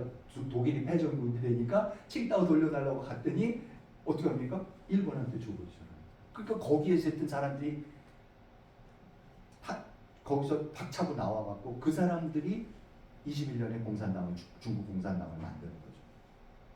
그리고 호지명은 거기서 나와서 문전박대당하고 더군다나 파리에서 지금 프랑스의 식민지인데 그걸 독립을 시켜줄 리가 있습니다. 곧바로 공산당 집회로 가버립니다. 그리고 이제 김주식 씨도 그래서 이 사람들이 전부 다 모스크바로 가죠. 또. 그러니까 이런 거를 통해 갖고 공산주의가 정말로 깊이 뿌리를 내리기 시작하는 거고 큰 대안이 돼서 북쪽은 이제 그렇게 시작이 된 거고 아예 공산주의 하겠다고 영목상으로 그렇게 해서 시작이 된 거고 마지막이 이제 인종주의파죠. 민족주의가 뭐냐면은 단재 신처가 1906년인가요? 6년에 독사실론이라는 책을 씁니다. 그 유명한 책을 썼는데 독사실론에다가 뭐라고 쓰냐면 일국의 역사는 그 역사의 주인이 되는 일종족을 선택해서 그 종족의 흥망성쇠의 역사를 적어야지 진정한 역사이니 그걸 하지 않으면 이건 역사가 아니라고 그게 서문에다 써놓습니다. 그분이. 그리고 그러면 우리는 무슨 종족이냐면 아시아에는 6개 종족이 있다고 그래요. 그래서 한족, 여진족, 말갈족 하여튼 뭐 해갖고 부여족 해서 우리는 부여족이 됩니다. 그래서 부여족의 영어 그래서 어렸을 때 보면 잠용고 얘기 이게 부여 국에 뭐 좋은 이런 얘기들이 나오는 게 그 역사 스토리들이 그래서 만들어지기 시작하는 겁니다. 그런데 그러면 이 족의 역사가 민족의 역사가 뭐냐? 민족이라는 게 뭐냐? 이 사람들이 규정할 때는 그럼 나라 뺏기고 전 세계로 흩어졌고 말 달라졌고 종교 달라졌고 이념 다 달라졌어요. 그런데도 우리가 하나다. 하나일 수 있는 뭡니까? 피다. 그래서 피가 나오는 거죠. 혈연. 그래서 레이스가 나오는 거죠. 레이시즘이 나오는 거죠. 레이스라는 개념. 그리고 그 레이스라는 개념은 굉장히 강력했죠. 정말 강력. 진짜 나라 뺏기고 다 흩어져 있는데도 유지했던 게 우리는 한 민족, 한 핏줄, 한결의 동족 이거가 갖고 여태까지 붙잡아 왔던 거죠. 최근에 와서 김정은이 갑자기 우리가 동족이 아니라고 했고 약간 당혹스럽지만은 우리 같은 민족 뭐 이제 안 하겠다고 통일도 안 하겠다고 그런 얘기죠. 그래서 이상하지만은 어쨌든 막강한 남북한이 공유하고 있는 거의 유일하게 남아 있는 이 사상. 그래서 이 5가지가 저는 있다고 생각을 하고 이제는 처음에는 이제 한 파들씩 들어오는 거를 이제 제가 소개를 하려고 하는 거. 그게 그 이념이 어떻게 형성이 됐고 들어와서 어떻게 그게 파를 형성하고 그게 그 당시에 어떤 작용을 했는가를 이제 살펴보는 거를 지금 하고 있는 거고 지금 와서는 제가 봤을 때 우리 안에 다 있어요. 한 사람 한 사람 안에 MBTI 같은 겁니다. 비율이 다르지만 우리 안에 다 있어요. 저 같은 경우는 이게 조금 강한 것 같긴 한데 모르겠습니다. 집안이 그래서 그런 거예요. 그렇지만 한번 저는 그러니까 순수하게 어느 하는 게 아니라고 저는 생각을 합니다. 시간 조금 네. 그러면 제가 아까 잠깐 가장 아마 받아들이시기 힘든 부분이 조선 사람들이 자기 문명을 거부했다. 그리고 사실 조선이 망할 때에 조선 사람들이 별로 슬퍼하지 않았다. 이러면은 야 시리아 방송대국은 어떻게 된 거고 뭐 이렇게 되는데 그러면 왜 조선 사람들이 제가 감히 이런 얘기를 하느냐 이 말씀드립니다. 그게 너무나 근거가 많습니다. 조선이 얼마나 처참했었다는 거. 대표적인 게 제가 많이 인용하는 건데 이게 애절량이라고 1802년에 타산 정약용이 지은 시입니다. 그러니까 1800년에 귀향을 가죠. 그러니까 1800년에 정조가 승하를 합니다. 다산을 아껴주고 정조가 승하를 하니까 그 다음에 이제 귀향을 가는 거죠. 귀향을 가가지고 강진에 가서 16년 동안 귀향을 가갖고 거기서 이제 책을 쓰는 거죠. 저는 항상 학자는 귀향을 가야지 책을 쓴다. 교수 같은 거 하면 절대 책 못 씁니다. 그냥 다 모든 건 직장 다 떨어지고 그냥 시골에 처박혀서 뭐가 해야지 이게 뭐가 될까 말까 한다는 생각에서 저도 이 책 쓰면서 야 직장이 없으니까 이게 되는구나 하는 생각을 아주 간절히 했는데 아무튼 이 양반이 가갖고 있다가 어느 날 마을 그 귀향제 마을 옆에를 지나가다가 이제 겪었던 일을 시로 쓴 겁니다. 그냥 인터넷 가시면 다 다양한 번역본으로 찾아보실 수가 있는데 그냥 저 그 중에 하나 가져왔는데 갔더니 저 제목이 뭔지 아세요? 애가 이제 슬픈 거고 자른 거고 양이 뭔지 아세요? 그죠? 성기 남자 성기입니다. 남자가 자기 성기를 자른 슬픈 사연입니다. 그래서 그게 무슨 얘기냐 그랬더니 가서 노전마을 젊은 하나 그칠 줄 모르는 통곡소리가 웬 안하게 하도 통곡하고 있어서 가서 현문을 향해 가면 하늘에 울부짖기를 그래서 물어봤어요. 쌍터에 간 지아비가 못 돌아오는 수는 있어도 남자가 그걸 자른 건 들어본 적이 없다네. 시아버지는 상상나고 애는 아직 물도 안 말랐는데 조자손 3대가 다 군부에 실리다니 가서 아무리 호소해도 문지기는 호랑이요 이정은 으르렁대며 마곡간 소 몰아가고 칼을 갈아 방에 들자 자리에는 피가 가득 자식 낳아 분액당한 것 한스러워 그랬다네. 이게 앞부분은 쌍터에 왜 그러냐 그랬더니 아니 들어보소. 그러니까 남편이 전쟁에 나갔고 징집돼 갖고 나가서 전사를 해서 못 돌아온 얘기는 그런 거는 있을 수가 있지만 근데 남자가 자기 성기를 잘랐다는 얘기 들어보셨어? 그러는 거예요. 그래서 무슨 일이냐 그랬더니 시아버지는 삼삼하고 시아버지는 돌아가신 지 3년 됐고 애는 아직 물도 안 말랐는데 그러니까 머리에 피도 안 말랐는 거죠. 가난쟁이죠. 조자손 3대가 다 군보에 실리다니 군보에 실렸대요. 군보에 실린 게 뭔지 아세요? 남자가 그러니까 4대부는 군대 안 갔습니다. 양반들은 군대 평민들만 군대를 가는데 군대를 면하려면은 군대를 안 갈라 그러면은 군포라는 걸 바쳐야 됐어요. 군포라는 걸 짜서 바쳐야 되는 거예요. 그게 뭐냐면은 이게 군포입니다. 배 한 필이라는 게 가로 16.35m, cm. 그 다음에 세로 32.7cm로 된 건데 이런 거를 이걸 받쳐야 되는데 그러니까 배틀에 앉아갖고 뭐 배틀이나 있으면 모르겠지만 어쨌든 그걸 여자가 그걸 짜야 되는 거예요. 그래서 나라가 그래도 제대로 될 때는 뭐 1704년 같은 두 필로 통일도 하고 그랬지만 나라가 엉망이라면은 15, 16필을 갖다가 만들어 지어내야 되는 거예요. 여자들이. 그래서 이제 그거를 하는 겁니다. 그래서 이제 그걸 했죠. 근데 무슨 얘기냐면은 그걸 남편 거를 이제 해서 바쳤어요. 그랬더니 야, 너 시아버지 거는? 그러니까 아니, 시아버지 3년 전에 돌아가셨는데 야 무슨 소리야 이거 군보에 실려 있는데 아니 그나저나 너 아들도 있다며 아니 아들 지금 갓난쟁이 머리 피도 안 마른 갓난쟁이 진짜 그랬더니 아니 무슨 소리야 여기 군보에 실렸는데 그것도 내 이러는 거예요 지금 시아버지 거까지 하고 내리는 거예요. 그 시아버지 거 내는 거 죽은 사람 거는 백골 포고 뭐 하여튼 이름도 다 있었어 그때. 그러니까 그러고 나서 가서 아무리 호소해도 문지기는 호랑이요 이정은 으르렁대면서 그거 못 내겠어 그럼 손해나. 그래서 마법관 손 몰아간다는 거예요. 그러니까 남자가 뭐라 그래요? 이런 더러운 내가 왜 애는 나가고 이런 행위를 당하냐고 그러면서 칼을 갈아 방에 들자 자리에 피가 가득 자식 낳아 분액당한 거 한스러워 그랬다는 게 이게 1802년입니다.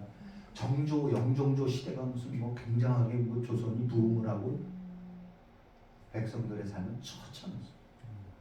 다산 본인이 쓴 거예요. 하나 더 1837년 3월에 남지동 경상도 창원시를 추정되는데 유동열이라는 사람의 16살짜리 딸이 고을 사또에게 민원을 올린 게 있습니다. 저희 나이는 16세로 어린 나이에 어미를 잃고 의지할 만한 족친이 없고 또 집안에 생활해 나갈 만한 재산이 없으며 다만 늙은 아버지가 있는데 모습이 마음이 아플 지경입니다. 급기야 연이은 흉년을 당하여 이리저리 동서로 떠돌며 구걸하여 음식을 얻어서 늙은 아버지의 거의 죽어가는 목숨을 가까스로 보존했습니다. 그런데 올 봄의 흉황은 더욱 심하여 곧 굶어 죽게 될 것입니다. 요즘은 이따금 슬프게도 부항이 나는 고할 데 없는 목숨이니 부녀가 함께 길거리에서 굶어 죽는 귀신이 될 것입니다. 저의 자매로 아버지를 구하는 것만 갖지 못함으로 다른 사람에게 저를 팔기를 청하고자 했는데 그 사람이 또 제가 배신할 것이라 의심했습니다. 자매라는 게 뭡니까? 자신을 판단하는 거예요. 그래서 뭐예요? 굶어 죽을 것 같으니까 아버지도 그렇고 도저히 안 되겠어서 누구한테 가서 내가 당신한테 나를 팔겠습니다. 노비로 팔겠습니다. 그러는 거예요. 그랬더니 그 사람이 제가 배신할 것이라고. 야, 너 지금 당장 살려달라고 살려주면 나중에 입사시고 모른 척하면 어떡할 거야. 이랬다는 거예요. 그래서 제가 늙은 아버지를 보양할 길이 없어 이에 슬프고 불쌍한 깊은 사정을 사토끼 없사니 통촉하시는 몸을 팔아 구하라는 뜻으로 입지를 작성해 주셔서 저의 한 몸이 아버지의 아사를 좌시하지 않도록 적선하는 처분을 내리시. 뭐예요? 공문서 좀 띄워달라는 거예요. 정부가. 나 거짓말 하는 거 아니고 나 진짜 당신한테 나 이거 진짜 산다고 정부가 보증까지 지금 공문서까지 띄웠다고 그거를 해달라고 지금 사또한테 하는 거예요. 그때 사또가 뭐라 그러니까 들으니 심히 불쌍하다. 구하는 바로 엉덩이고 자매 또한 전례가 있으니까 맨날 하는 건데 이는 의심하여 염려할 만한 일이 아니다. 이 지형을 가지고 증빙하는 것이 마땅하다.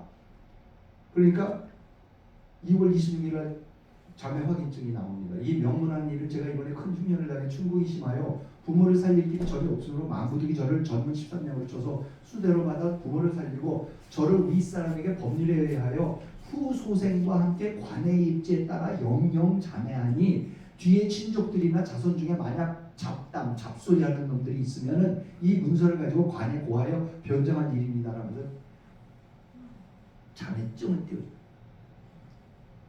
그러니까 도저히 안 되겠으니까 자기를 노비로 파는 거죠. 근데 여러분 이게 굉장히 흔했습니다. 이거 흔했다는 거 어떻게 아는 거세요? 여러분 이거 굉장히 쇼킹하시죠? 근데 이거 다 아시는 얘기예요. 아버지를 살리기 위해서 딸이 자기 자신을 팔아서 공양미 산맥석에 팔아서 가서 임당수에 가서 물에 뛰어들어서 죽는 그 얘기가 뭡니까? 심청전이죠.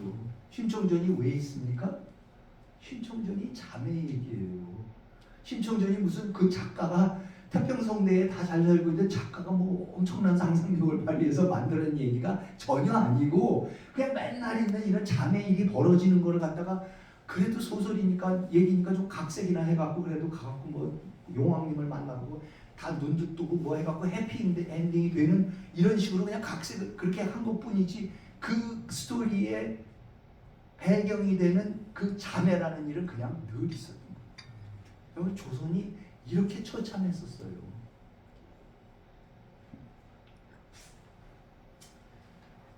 화서 이형록 당시 최고의 지식인입니다. 의정책사의 태도죠.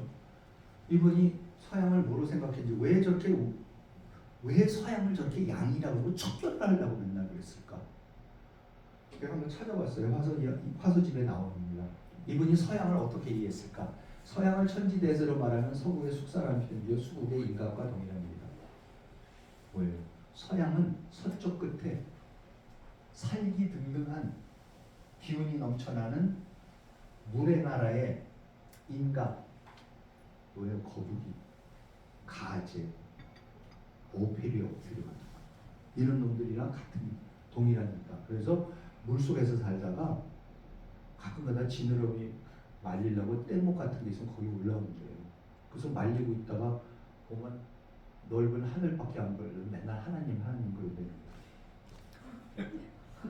이로 인하여 그들의 성품은 생을 가벼워야 하고 죽음을 즐거워하며 그들의 의는 리를 좋아하고 의리를 얻게 하며 그들의 술은 환영을 기뻐하고 상도를 싫어한다. 북노, 북쪽으로 함께 그러니까 북쪽 흉노죠. 그러니까 우리가 보통 뭐죠? 동이, 서융, 남만, 북적 그렇게 얘기를 하죠. 그 중국을 둘러싸고 있는 오랑캐들 우리가 이제 동이죠. 근데 이 사람은 이제 북쪽을 흉노라고 그러는 거죠. 북노는 이적인지라 오히려 말할 수는 아니서 가리킬 수는. 왜? 우리도 동이족이었는데 옆에 있으니까 뭐예요? 문명 옆에 있으니까 주소 부는 게 있어. 서당계산면에 풍어를 놓는 거예요. 그래서 우왕송시열 같은 분이 아예 그걸 갖고 와서 우리가 감히 소중화까지도 될 수 있을 정도로 아무리 야만인이지만 이걸 배울 수가 있었어. 그래서 심지어는 흉노족도 그렇게 할 수가 있어. 그런데 서양은 금수인지라 어패류인지라 가리킬 수가 없대요. 그래서 척결하죠. 그러니까 이게 진짜 그렇게 생각을 했었던 건지 프로파간다 차원에서 했는지 모르겠지만은 그 당시에 조선의 지식인층의 서양에 대한 이해가, 그리고 그거를 그 정책을 위반하게 되는 그 위적 척사, 그 정책을 위반하게 돼서 하는 그 기반의 인식이, 세계에 대한 인식이 저정되었습니다. W 주교가 1818년부터 1860, 그러니까 파리 외방선교회 신부님으로 들어와서 이제 주교, 그러니까 한 20년, 우리나라에서 20년 채 못 살았죠. 그러니까 1860년 병인 마켓 때 순교한 분이에요. W 주교가 엄청난 기록을 남깁니다. W 주교가 뭐 여러 신부님들이 그랬지만은 이분들이 매일같이, 그러니까 저는 이분들을 특파원이라고 해요. 최고의 특파원입니다. 그러니까 그 당시 조선에 일반 백성들이 어떻게 살았는지 우리가 19세기 들어가서 아무 기록이 없잖아요. 그렇죠. 무슨 왕조실록이고 승조원일기 이런 데는 윗분들 얘기만 했지 보통 사람들이 어떻게 사는지 아무데도 사회상을 우리가 볼 수가 없어요. 그런데 어디에 나오냐면 W 주교 같은 분들이 매일같이 보고서를 써서 그 보고서를, 그러니까 프랑스의 근사한 집안에, 멋진 집안에서 최고의 교육을 받고서는 숨어 들어와서, 그래서 김대건 신부 이런 분의 안내를 받고 간신히 숨어 들어와 갖고는 가장 민중 속으로 들어가서 가장 어려운 사람들 속에 숨어 들어가 갖고 우리말을 배워갖고 그거를 전도를, 새 종교를 전도를 하면서 고쳐주기도 하고 가르쳐주기도 하고 하면서 거기서 수십 년을 같이 사는 분들이에요. 그러니까 조선의 사회상을 기가 막히게 하는 거죠. 그러면서 이거를 맨날 적어서 누구한테 주냐면 카톨릭으로 개종한 옆에 사람한테 주면 그 사람이 그걸 갖고 서해안으로 가져가서 서해안에서 카톨릭으로 개종한 조선의 어부한테 줘요. 그럼 그 사람이 그걸 갖고 서해 한가운데 어디 섬이나 어디를 가갖고 중국인 어부, 카톨릭으로 개종한 중국인 어부를 만나서 접선을 해서 그걸 건네주면 그걸 가지고 마카오나 홍콩으로 가져가서 그게 파리 외방선교회에 그게 기록이 쌓여 있습니다. 그래서 나중에 날레 신부라는 분이 조선에는 와본 적이 없는데 인도나 중국 선교를 했던 분이 자기 본부인 외방선교회에 가서 그 엄청난 자료가 있는 거를 보고 그거를 정리를 다 해서 낸 게 지금 한국천주교회사라고 세 권으로 되어 있는 기가 막힌 자료입니다. 19세기 조선 사람들이 어떻게 살았는지 정말 너무 놀라운 기록들입니다. 그래서 거기에 보면은 여러 가지가 있지만 이런 거가 나와요. 정직한 관리는 조선에서는 거의 알려지지 않은 존재다. 가난한 사람들은 가여운 삶을 산다. 그는 정기적으로 세금을 내야 할 뿐만 아니라 관리, 밀수꾼, 경찰꾼인 여기에 매년 겨울과 봄이 되면 출몰한 도적들에게 돈을 바쳐야 한다. 조선 사람들이 소위 게으르다고 하지만 이는 사유재산권이 불안하기 때문에 나타나는 자포자기 현상에 불과하다라고 카톨릭 신부님이 적으세요. 카톨릭 신부님이 사유재산권이 없으니까 뭐, 그러니까는 아까 애절량 같은 거죠. 아무리 일을 하고 뭐 합니까? 일을 하는 게 바보죠.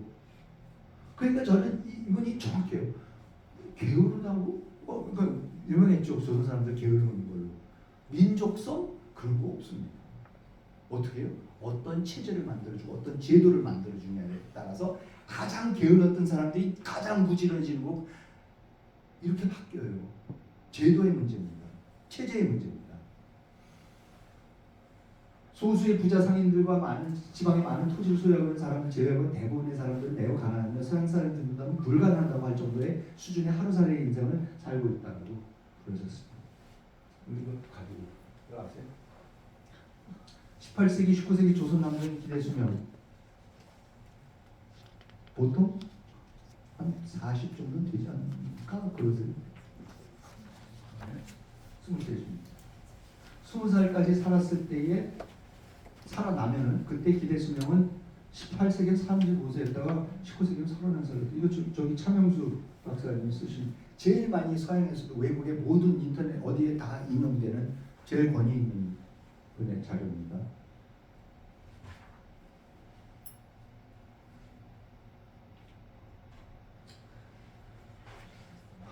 그 헬조선입니다. 진짜 저는 20살 안 됐을 거예요. 절대 20살 안 됐습니다.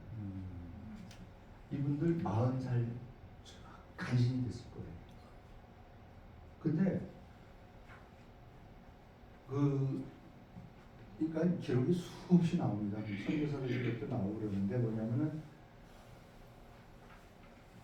그 여자가 그러니까 우리가 조혼했지 않습니까? 아 조혼을 왜 했는지 아세요? 먹을 것도 없지만은 일찍 죽기 때문에. 그러니까 15, 16살 우리 외할머니가 17, 우리 외할아버지 15에 결혼을 하셨는데 왜 그래요? 결혼을 해서 애를 핌이라는 것도 없고 애를 그러면 4, 5, 6을 낳고 그 중에 반은 죽고 그런데 여자가 비타민도 없고 산후조리라는 것도 못하고 비타민은 그냥 비누, 치약, 칫솔, 빛, 샴푸 아무것도 없고 그런데 애를 영양실조 상태에서 애를 4, 5을 낳고 그러면 어떻게 돼요? 이 다 빠지고 머리 다 빠지고 그리고 20몇 살밖에 못 살아요. 그러니까 환갑이라는 게 엄청난 일이었었어요. 요새는 환갑 누가 챙겨줘? 제가 92년에 연대 정외과에 부임을 했더니 와갖고 제가 10년 만에 충원이 됐었어요 그때. 그러니까 위에 계신 교수님들이 전부 다 매년 같이 회갑 기념 논문 증정회를 해갖고 호텔 빌려갖고 맨날 그거 하는데 왜 회갑 이야 엄청난 일이다 그러고 했었어. 그런데 제가 회갑이 되니까 뭐 어디서 아예 막 아무도 안 챙겨주더라고요. 요새 회갑이 무슨 의미가 아무 의미 없어요. 근데 이때는 엄청난 왜 평균은 23살.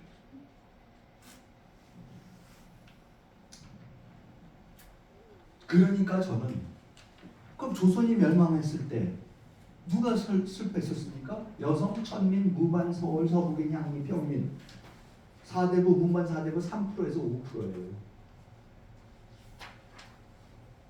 이거는 명확한 사실입니다. 슬퍼했을 리가 없어요.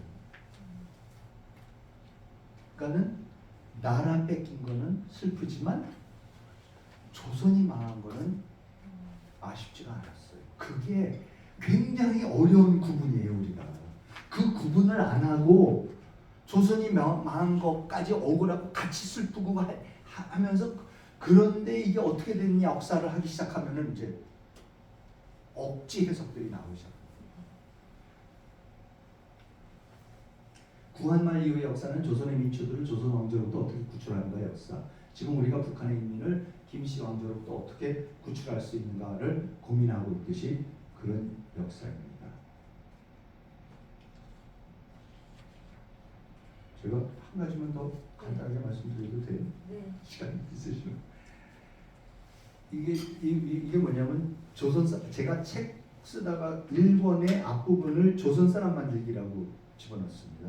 그게 뭐냐면 아까 잠깐 말씀드렸지만 제가 이렇게 이제 역사를 해석을 하면 조선이 망하고 한국 사람이 만들어진 과정에 대해서 이렇게 말씀을 드리면 많은 분들이 뭐 어쨌든 참 어려운 서세동점의 제국주의 시대에 그래도 그걸 파고를 넘기 위해서 우리가 이렇게 바꿀 수밖에 없었다. 그렇지만은 조선 자체는 우리의 고유의 모습 아니냐. 원래 오래된 전통, 우리 한국 사람들의 DNA라고 할 수 있는 오래된 모습, 그럼 조선이 갖고 있었던 거 아니냐. 이제 그 말씀을 하세요. 아닙니다. 조선 자체가 그 전에 있었던 고려 사람을 진짜 상상을 초월하게 바꿔놓습니다.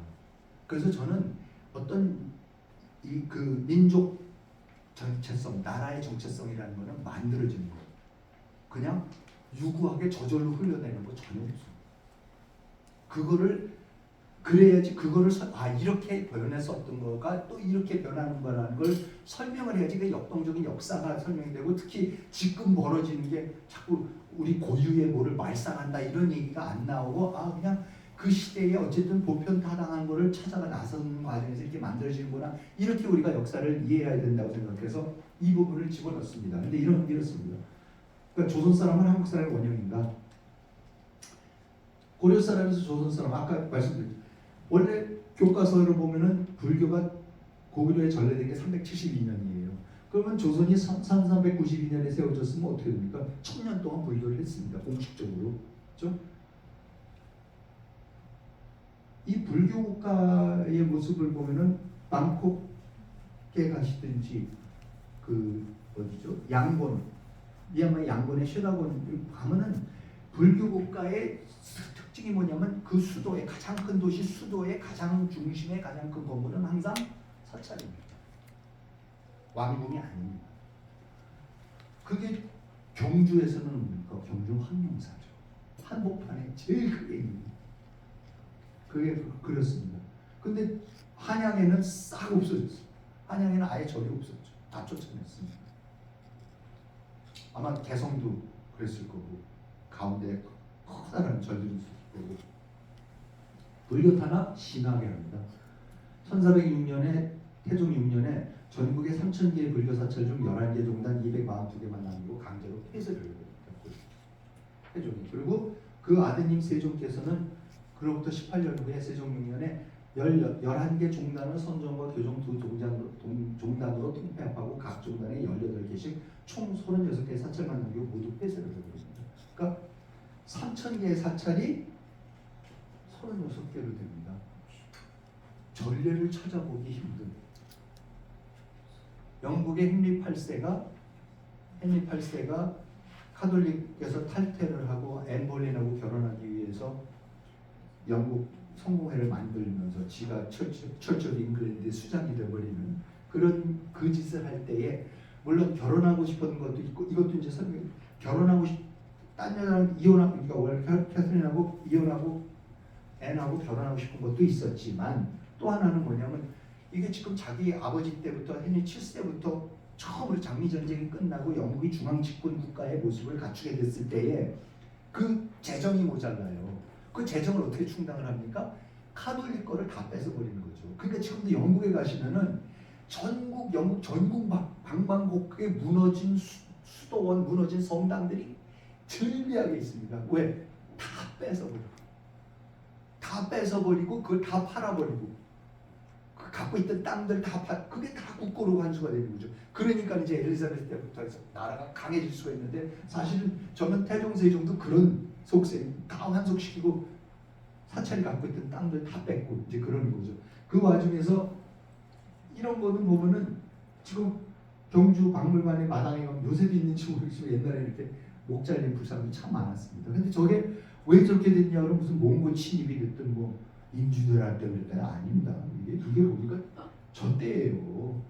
그러니까는 유교 깡패들이 불교 사찰에 들어가갖고 어명을 받들러 들어가고 야 너희들 집에 가게 해산해 다 뺏고 불살르고 건물은 어떻게 합니까? 건물은 그대로 인수를 하죠. 그때는 건물 태워버리고 그럴 경제력이 없습니다. 그냥 항상 있는 것 갖다 써야 되는 겁니다. 그래서 그걸 서원 이런 걸로 쓰죠. 그러니까 서원의 가람 배치가 사찰의 가람 배치하고 똑같아요.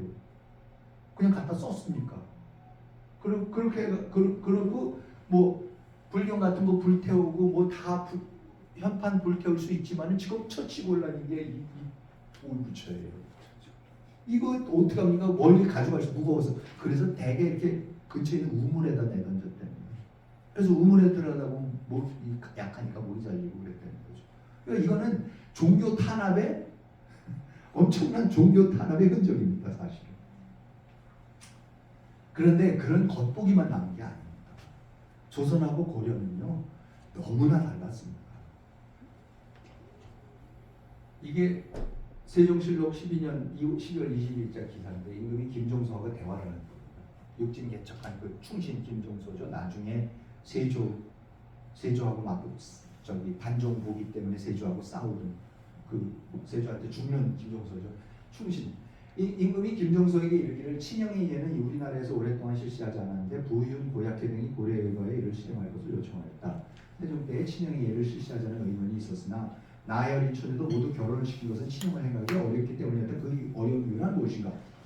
우리나라에서는 친형이라는 거를 오랫동안 하지 않았다. 그랬더니 부윤, 뭐 시장 같은 거죠. 그 한성 부윤이겠죠. 그러니까 서울시장 고약회 이런 사람들이 고려에 의거해서 실록에서 고려라 그러면은 중국의 법, 그러니까 종법제도입니다. 종법제도를 고려라고 중국의 오래된 법입니다. 고려에 의거하여 그러니까 종법제도를 이제 유교를 들여오라는 거죠. 이를 실행할 것을 요청하였다. 태종 때 친형회를 그랬는데 문제는 뭐냐면 친형을 그래서 하자 그랬더니 안 한대요. 이 종법제도에 의해서 하자고. 그래서 안 하는 이유가 뭐냐 그러죠. 여러분 친형이 뭔지 아십니까? 친형이 뭐냐면 결혼을 하면은 여자가 남자 집에 가서 남자 집 사당에 가서 은퇴 앞에 가서 조상님들한테 가서 제가 이 댁에 시집을 오게 됐습니다라고 인사드리는 게 그러니까 공식적인 결혼식이죠. 그런데 유교식 결혼식입니다. 두 자녀. 근데 그거를 하자 그랬더니 이거를 태종 아버지 때도 하자 그랬는데 안 한대요. 다들 도망가 버리고 그런대요. 그래서 이게 왜 그러는 거냐? 그랬더니 답이 기가 막힙니다. 종소가 대답하기를 우리나라의 풍속은 남자가 여자의 집으로 가는 것이고 이거예요. 무슨 말씀인지 아세요? 지금 친형이라는 건 이렇게 그러니까 우리말로 결혼을 한다는 게 여자는 뭐라고 해요? 여자는 결혼한다고 뭐예요? 우리말로 시집간다는 뜻이 시댁으로 가는 거죠. 남자는 우리말로 뭐라고 해요? 장가간다는 건 무슨 뜻이에요? 장모 집으로 가는 거죠. 그러면 결혼했는데 그렇죠? 남자는 장가가 버리고 여자는 시집가 버리면 어떻게 됩니까? 그럼 안 되죠. 둘 중에 하나밖에 안 돼요. 장가를 가든지 시집을 가든지 둘 중에 하나밖에 안 돼요. 그러니까 지금 뭐예요? 친형은 시집을 가자는 거예요. 중국 종법제도대로. 그런데 지금 김종서가 이게 왜 안 되냐고 임금이 그러니까 전하 근데 우리는 맨날 장가만 가요. 원래 장가 가는 게 우리 오랜 풍속이에요.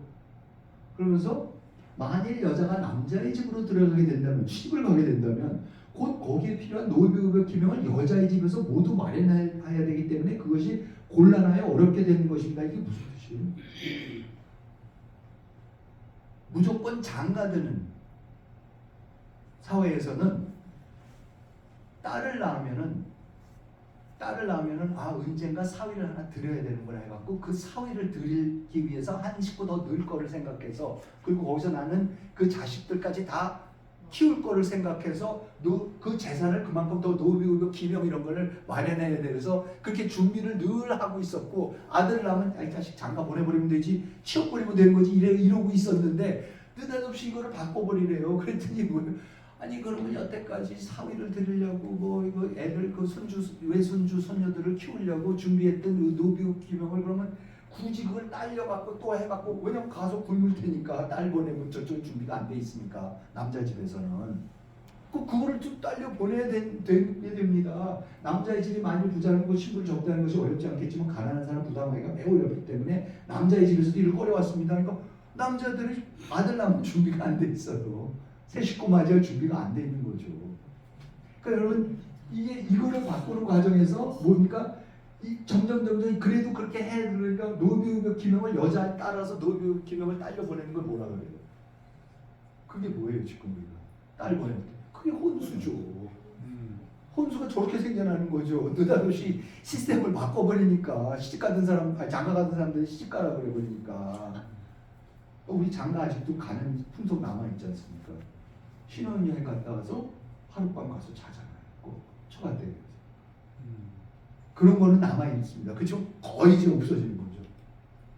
임금이 말하길 예법이 과연 앞장서 실시될 수 없다면 왕실에서 먼저 실시하여 4대 불가하고 못 받게 하니까 정말 그렇게 하십시오. 그래서 온 나라에서 그렇게 오래되면 온 나라에서 저절로 행해야 될 것입니다. 이미 그렇다 하면서 이 세종이 놀라운 사람인 게 17년 2월 29일 날 이런 기록이 나옵니다. 윤평으로 가선되고 파원군을 삼으니 윤평은 판봉상시에 윤창에 들어서 장사 숙신옹주가 그에게 시집가기 때문이다. 옹주는 바로 태종의 공인수생이다.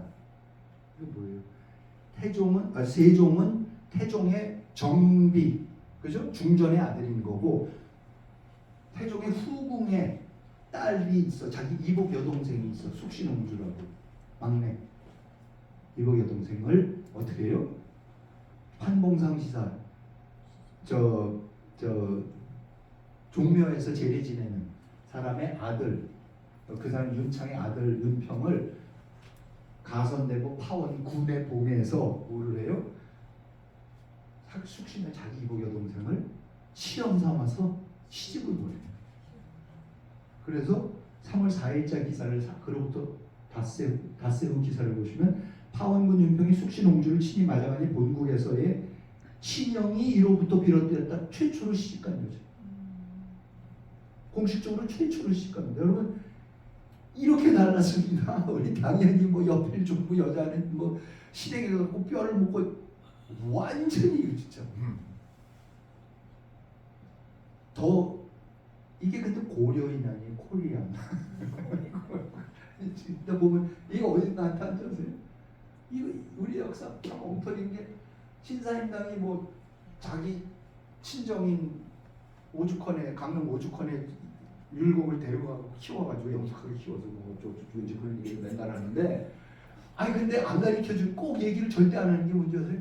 거기는 신사임당의 친가가 아니에요. 신사임당의 외가예요.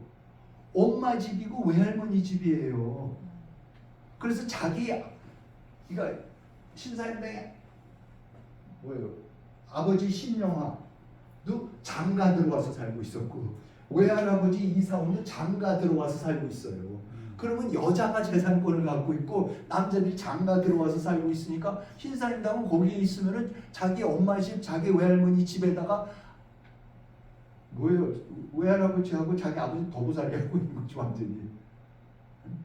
그러니까 이분들의 온갖 사랑과 교육을 다 그 사랑을 받고 전환기니까 이제 종법제도가 제대로 들어오기 시작해서 이게 바꾸기 시작하니까 이원수와 결혼해도 강릉과 시댁의 파주로 오가면서 생활했어요. 이 사람.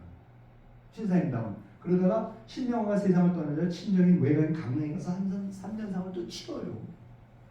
그런데 그로부터 50년, 100년 후에 조선 여성들은 어떻게 됩니까?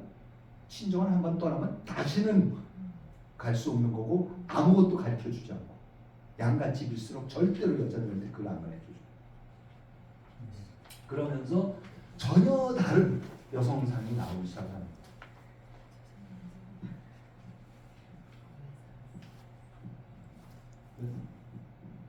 이거 넘어갈게요. 사당도 없었기 때문에 불교를 믿었기 때문에 사당이 없어서 이 사당 세우는 거 문제 갖고 싸우고 벌 주고 난리를 치는 걸 보고 있으면 정말 놀랍습니다. 이 사당 세우는 문제가 나오는데 이런 게 있어요.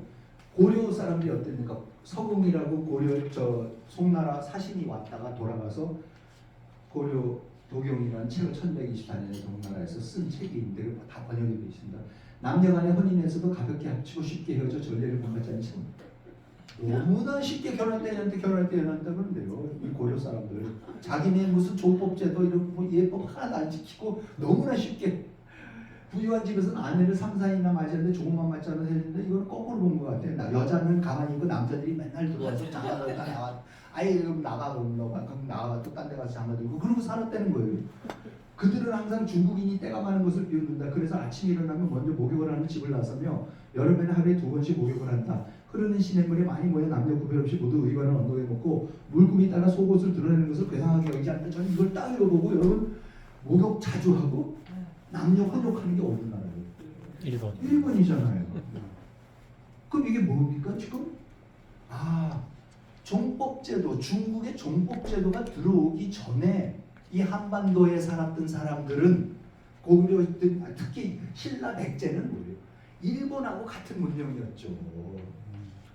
완전히 일본하고 같은 문명이기 때문에 우리는 저쪽 천황이 우리 도레인이라고 여기서 반도에서 건너간 후손이라고 그러고 그 사람들 뭐 임나 일본부가 어째서 지네가 여기를 통치했다 그러고 맨날 서로 싸우는데 어느 쪽이든 간에 뭐예요? 하나였어요. 그러니까 백제가 망하니까 엄청난 군대가 와서 왜군이 와서 싸우려고 하다가 실패하고 이제 돌아오고 이제 이런 거 아니에요. 이게 같은 문명권이에요. 똑같아요. 그러니까 달라지는 게 뭐냐? 조선이 느닷없이 중국식 종법제도를 들여오고 유교라는 걸 들어오면서 종법제도라는 게 여러분 간단한 겁니다. 유교가 종법제도입니다. 그게 뭐냐면 공자가 그랬죠. 나는 하은주, 하나라, 은나라, 주나라를 다 보면 난 역시 주나라다 그랬거든요. 주례를 하잖아요. 그럼 주나라가 뭔지 아세요? 그 주나라가 종법이에요. 장자상속하는 그 원칙을 갖고 있는 게 주나라였었어요. 하나라, 은나라, 딴 나라 다 안 해요. 그러니까 뭐예요? 뭐 왕위를 고려에서도 왕위를 동생이 이어받는 적 수두룩해요. 그리고 신라는 딸이 선덕여왕, 진덕여왕 있잖아요. 딸들이 다 그냥 해요 왕. 조선만 들어오면 그거 왜냐하면 종법제도니까. 그러니까 유교라는 게 뭐냐면 주나라의 그 장자상속 제도를 그거를 이상화시켜서 이게 질서정연하고 그렇다고 해갖고 공자라는 사람이 체계화를 하기 시작하는 거고, 그게 나중에 이제 주자 같은 사람이 다시 한번 신유교가 이제 성리학이 나오게 되고 그래서 나오는 건데, 그 제도를 들어와 갖고 장가 같은 사람 시집가게 하고 이제 다 이런 거를 하기 전까지는 굉장히 결혼 때 헤어졌다 뭐 남녀간의 관계도 굉장히 편했던 것 같고 쉬웠던 것 같고, 뭐 유교적으로 말하면 아주 문란하게 이럴 때 없었던 것 같고, 그렇지만 분명히 일본하고 굉장히 같았었습니다. 그 당시에 지은 원나라가 고려에서 맨날 어린 여자아이들 처녀들을 내놓으라 그러잖아요. 그랬을 때 그때 한번 이복이라는 사람이 상소를 올려요. 이거 좀 고만들. 그래서 이 상소문에 말하기를, 무릇 사람이 자식을 낳아 기르는 것은 뒷날 자식들의 봉양을 기대하는 것이며 이는 존비의 차별이나 화해의 구분이 없는 것이니 그 천성이 같기 때문입니다. 또한 고려의 풍속은 차라리 아들로 하여금 따로 살게 할지언정 딸은 내보내지 않으니 이는 진의 대립사회와 비슷합니다. 그러니까 이 송나라 사람들이 이거 못 알아들어. 이제 이게 왜 저래 그랬더니 이 사람이 뭐라 그래요? 아마 진시황 때 그 진나라에서는 대립사회였었나 봐요. 그러니까 중국에서도 그렇죠? 하은 주나라 주례가 무너지는 게 진나라 때 무너지는 거 아니에요? 그 진나라는 전혀 달랐던 거죠. 근데 거기서는 이제 장가를 들었던 대립사회의 전통이 있었던 거죠. 그러니까 야 송나라 사람들 설명 좀 해봐. 우리가 하는 거 너 옛날에 진나라 있었잖아. 그 진나라의 대립사회 같은 거야. 그렇게 설명을 해주라는 거죠. 무릇 부모에게 봉양을 바치는 것은 딸이 맡아서 하는 것이므로 딸을 낳으면 은혜와 부지런함으로써 키워서 밤낮으로 자라서 능히 봉양하게 되기를 바라는 것인데 하루아침에 품 안에서 빼앗아 사천리 밖으로 보내버리기 때문에 발걸음이 한번 문을 나서면 죽을 때까지 돌아오지 못하니 그 마음이 어떠하겠습니까? 그러는 거죠. 여러분 이거 읽으시면 저는 역시 이 우리 코리안으로 돌아가는구나. 그렇지 않습니까? 주자 다 아시잖아요. 주자 아들 녀석 아무 짤 쓸모없어. 딸이 다 하죠 지금. 아니 그리고 지금 무슨 맞벌이 부부가 애를 낳으면 누구한테 맡겨요? 무조건 외가죠. 그냥 외가에서 나서 자라는 게 원래 고려 사람 그냥 외가에서 나서 율곡이 무슨 별 나갖고 외가에서 나서 자란 게 아니라 다 그랬어요. 조선조에 무슨 유명했던 조선 초기에 중기까지도 모든 유명했던 주자 성리학자들이요 전부 다 처가 삼산에 묻혀 있습니다. 퇴계가 재산이 어디서 났어요? 장가 들어가고 노비 300명하고 땅을 다 처가에서 받잖아요. 네? 그러니까 이렇게 달랐었는데 지금 와갖고 이제 유교가 무너지니까 슬슬 다시 돌아가고 있어요. 완전히 돌아가고 있어요. 그래서 보면은 이게 이제 이해가 되기 시작한 게 좀 그러고 보니 한국 우리 사회에서 가장 인간관계가 좋은 편한 인간관계가 장모하고 사위예요. 미국 가면요 장모하고 사위가 왼수예요. 너 진짜 이해가 안 가. 어떻게 장모하고 사위가 왼수가 되지? 근데 우리는 장모하고 사위가 좋아. 근데 우리 사회에서 제일 인간관계 나쁜 건 누구예요? 시어머니하고 며느리야. 안 돼. 이건 원래 안 돼.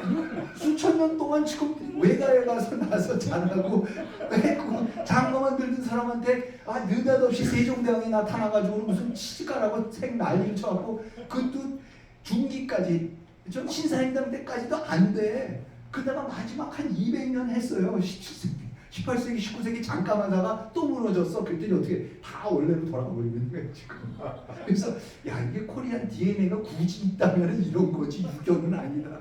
저는 농담반 진담반 그렇게 하고 있습니다만 이제 재밌는 거는 그런데 왜 주자성략을 세종이 들어가게 됐고 이게 이제 강남농법이라는 당시에 놀라운 산업 기술을 받아들이기 위해서 했던 거 그래서 강남농법이 뭐고 그 속에서 하여튼 이런 거를 제가 이제 해서 했던 겁니다. 자 그래서 마지막으로 이게 우리 역사가 근세사가 설명해야 되는 건 이겁니다. 지금 1880년에 기대 수명이 20몇 살에서 지금 전 세계에서 2위. 1위가 일본. 그렇죠? 2위가 우리예요. 근데 한국 여성들이 작년인가부터 올해인가? 작년인가 올해부터 한국 여성들이 일본 여성들보다 오래 살기 시작했어. 그 조금 이따 한국 남성들이 일본 남성을 따라잡을 거래. 그럼 이제 우리가 세상에서 제일 오래 사는 민족이 될 텐데 아니 어떻게 23살 살던 사람들이 이렇게 되는 겁니까? 이게 우리 역사가 설명을 해줘야 되는 건데 이런 거 하나 설명 못해. 일본이 일제가 1908년에 최초의 통계가 있고 그 다음에 일제가 들어와서 14년부터 5년씩 통계를 냈어요.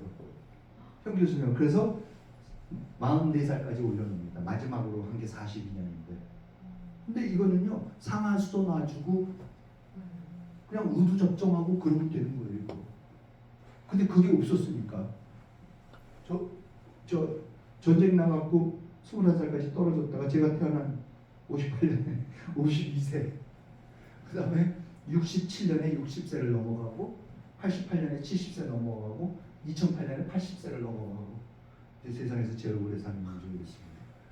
이거를 이제 제대로 우리가 설명을 해야 됩니다. 유아 사망률 50%였었다가 뭐죠? 유아 사망이라는 게 어디서 요새 이런 거를 설명해야 됩니다. 인구도 늘고 저는 그래서 5종류의 한국 사람이 있는데 진짜 마지막으로 이렇게 한번 여태까지 중간 성적이지만 중간 평가를 해보면 그런 것 같아요. 이게 지금 우리 역사의 가장 큰 어려움 중에 하나가 역사 해석의 어려움이 뭐냐면은 이런 거예요. 5가지를 근대를 원했느냐 안 했느냐 저는 아주 명확하다. 근대 서양화 그러니까 미국, 영국, 프랑스, 독일 이런 나라의 모델 그쵸? 그게 뭐 공장이 됐든 학교가 됐든 도서관이 됐든 무슨 남녀의 평등이 됐든 선거 제도가 됐든 사실은 그냥 그쪽 제도를 그냥 통째로 수입하려는 거예요. 그러니까 근대화예요. 사실 서양화. 일본의 후쿠자와 유키치는요. 게이오 대학 세운 그 문명론의 계략 쓰고 서양 사상 쓰고 진짜 일본의 계몽에 결정적인 역할을 지금 놀라운 후쿠자와 유키치는 끝까지 서양화라고 그랬어요. 근대화라는 말로 얼버무리지 않아요. 저는 근대화라는 말 굉장히 얼버무리는 것 같아요. 왜냐하면 근대화는 마치 우리식으로 근대화할 수 있고 사실은 보면 볼수록 이건 그냥 그대로 통짜배기로 베끼는 거구나. 그러니까 그쪽에 공장이 있으면은 그냥 그거 그대로 베끼는 거고 하는 거지. 대학이 있으면은 그냥 그쪽 대학 같이 만드는 거지. 무슨 우리식 대학이 있는 게 아니잖아요. 우리식 근대가 있는. 하다 보면은 나중에 봤을 때 우리식이라고 할 수 있지만 의식적으로는 그쪽 거를 그대로 메우려고 하는 거 아닙니까? 자 그런데 이 5가지 중에서 보면요. 근대를 원하느냐 아니냐로 나눌 수가 있어요. 신중의정착성은 당연히 근대 안 하려는 거죠. 우리 거 지키겠다. 개화파는 분명히 근대를 하겠다는 거. 일본식 근대. 기독교, 미국식 근대. 공산주의 아니죠. 왜? 산업화를 이건 근대 사상이긴 하지만 막스주의는 근대 사상이지만 산업화는 안 하겠다는 거니까 산업혁명이 잘못됐다는 거죠. 자본주의가 잘못됐다는 거니까. 그러면서 실제로 막스가 원하는 거 원시 공동사회로 돌아가자는 거였으니까 전 근대입니다. 그 다음에 민족 인종주의는 우리 것이 좋은 것이야 안 바꾸겠다는 거죠. 당연히. 그런데 앞에 보시면 친중, 친소 뭐 이런 거는 그냥 그런가 봐 중립적인 말이에요. 근데 아까 말씀드린 친일하면 말 자체가 무지하게 안 좋아요. 아주 나쁜 말이에요. 이 친일은 이런 말하고 친일이 사실 어감이 아주 안 좋아져요. 근데 이게 왜 그러냐면 그러니까 여러 가지 분명한 거는 이거는 일본하고 미국의 모델을 따라가겠다라는 거는 다 이렇게 가고 있어요. 이렇게 하면서도 이거가 굉장히 불편해. 불편하게 느끼게끔 지금 만들어놨어요. 그러니까 이걸 해야 되는 거야 말아야 되는 거야 다 따라가는데 뭔가 죄 짓는 것 같으니까 굉장히 전통을 사랑하고 민족주의를 해야 될 것 같고 실제 하고 하는 거하고는 전혀 다른 거를 자꾸 우리가 유지를 해야 되고 뭘 해야 되는 것 같은 그런 강박관념, 그런 콤플렉스 그런데 지금 굉장히 빠져 있다고 저는 봅니다. 그래서 사실은 대놓고 근대냐 아니냐를 갖고 가야지. 당연히 근대의 잘못된 점들 저도 탈근대 사상 이런 거 맨날 내가 그때 공부해서 근대의 잘못된 점 다 알고 있고 개인주의가 너무 그럼에도 불구하고 그러면 전통 조선시대로 돌아갈 건지 어쨌든 근대사회로 갈 건지 하면 그냥 저는 이 이론에 여지가 없다고 생각합니다. 그런 의미에서 잘못되는 건 잘못되는 거 계속해서 수정하고 고치고 하면서도 결국 근대로 가야 되겠고 그런 면에서 개화를 해야 되고 뭐 기독교 종교는 아니지만 꼭 종교가 아니라 이 모델로 가야 되는 거는 맞습니다. 근데 그게 그렇게 우리한테 불편해 있다 할 수밖에 없게 만들어져 있다는 게 우리 지금 근대사의 우리의 정체성의 담론에 굉장히 힘든 부분, 그거를 풀지 못하고 지금 직시를 못하고 있는 부분이라고 저는 생각을 해서 지금 그 문제들을 파헤치기 위해서 이렇게 책을 계속해서 써가고 있습니다. 너무 장시간 말씀드리고 마치도록 하겠습니다. 감사합니다. 네, 교수님 정말 감사드립니다. 거의 2시간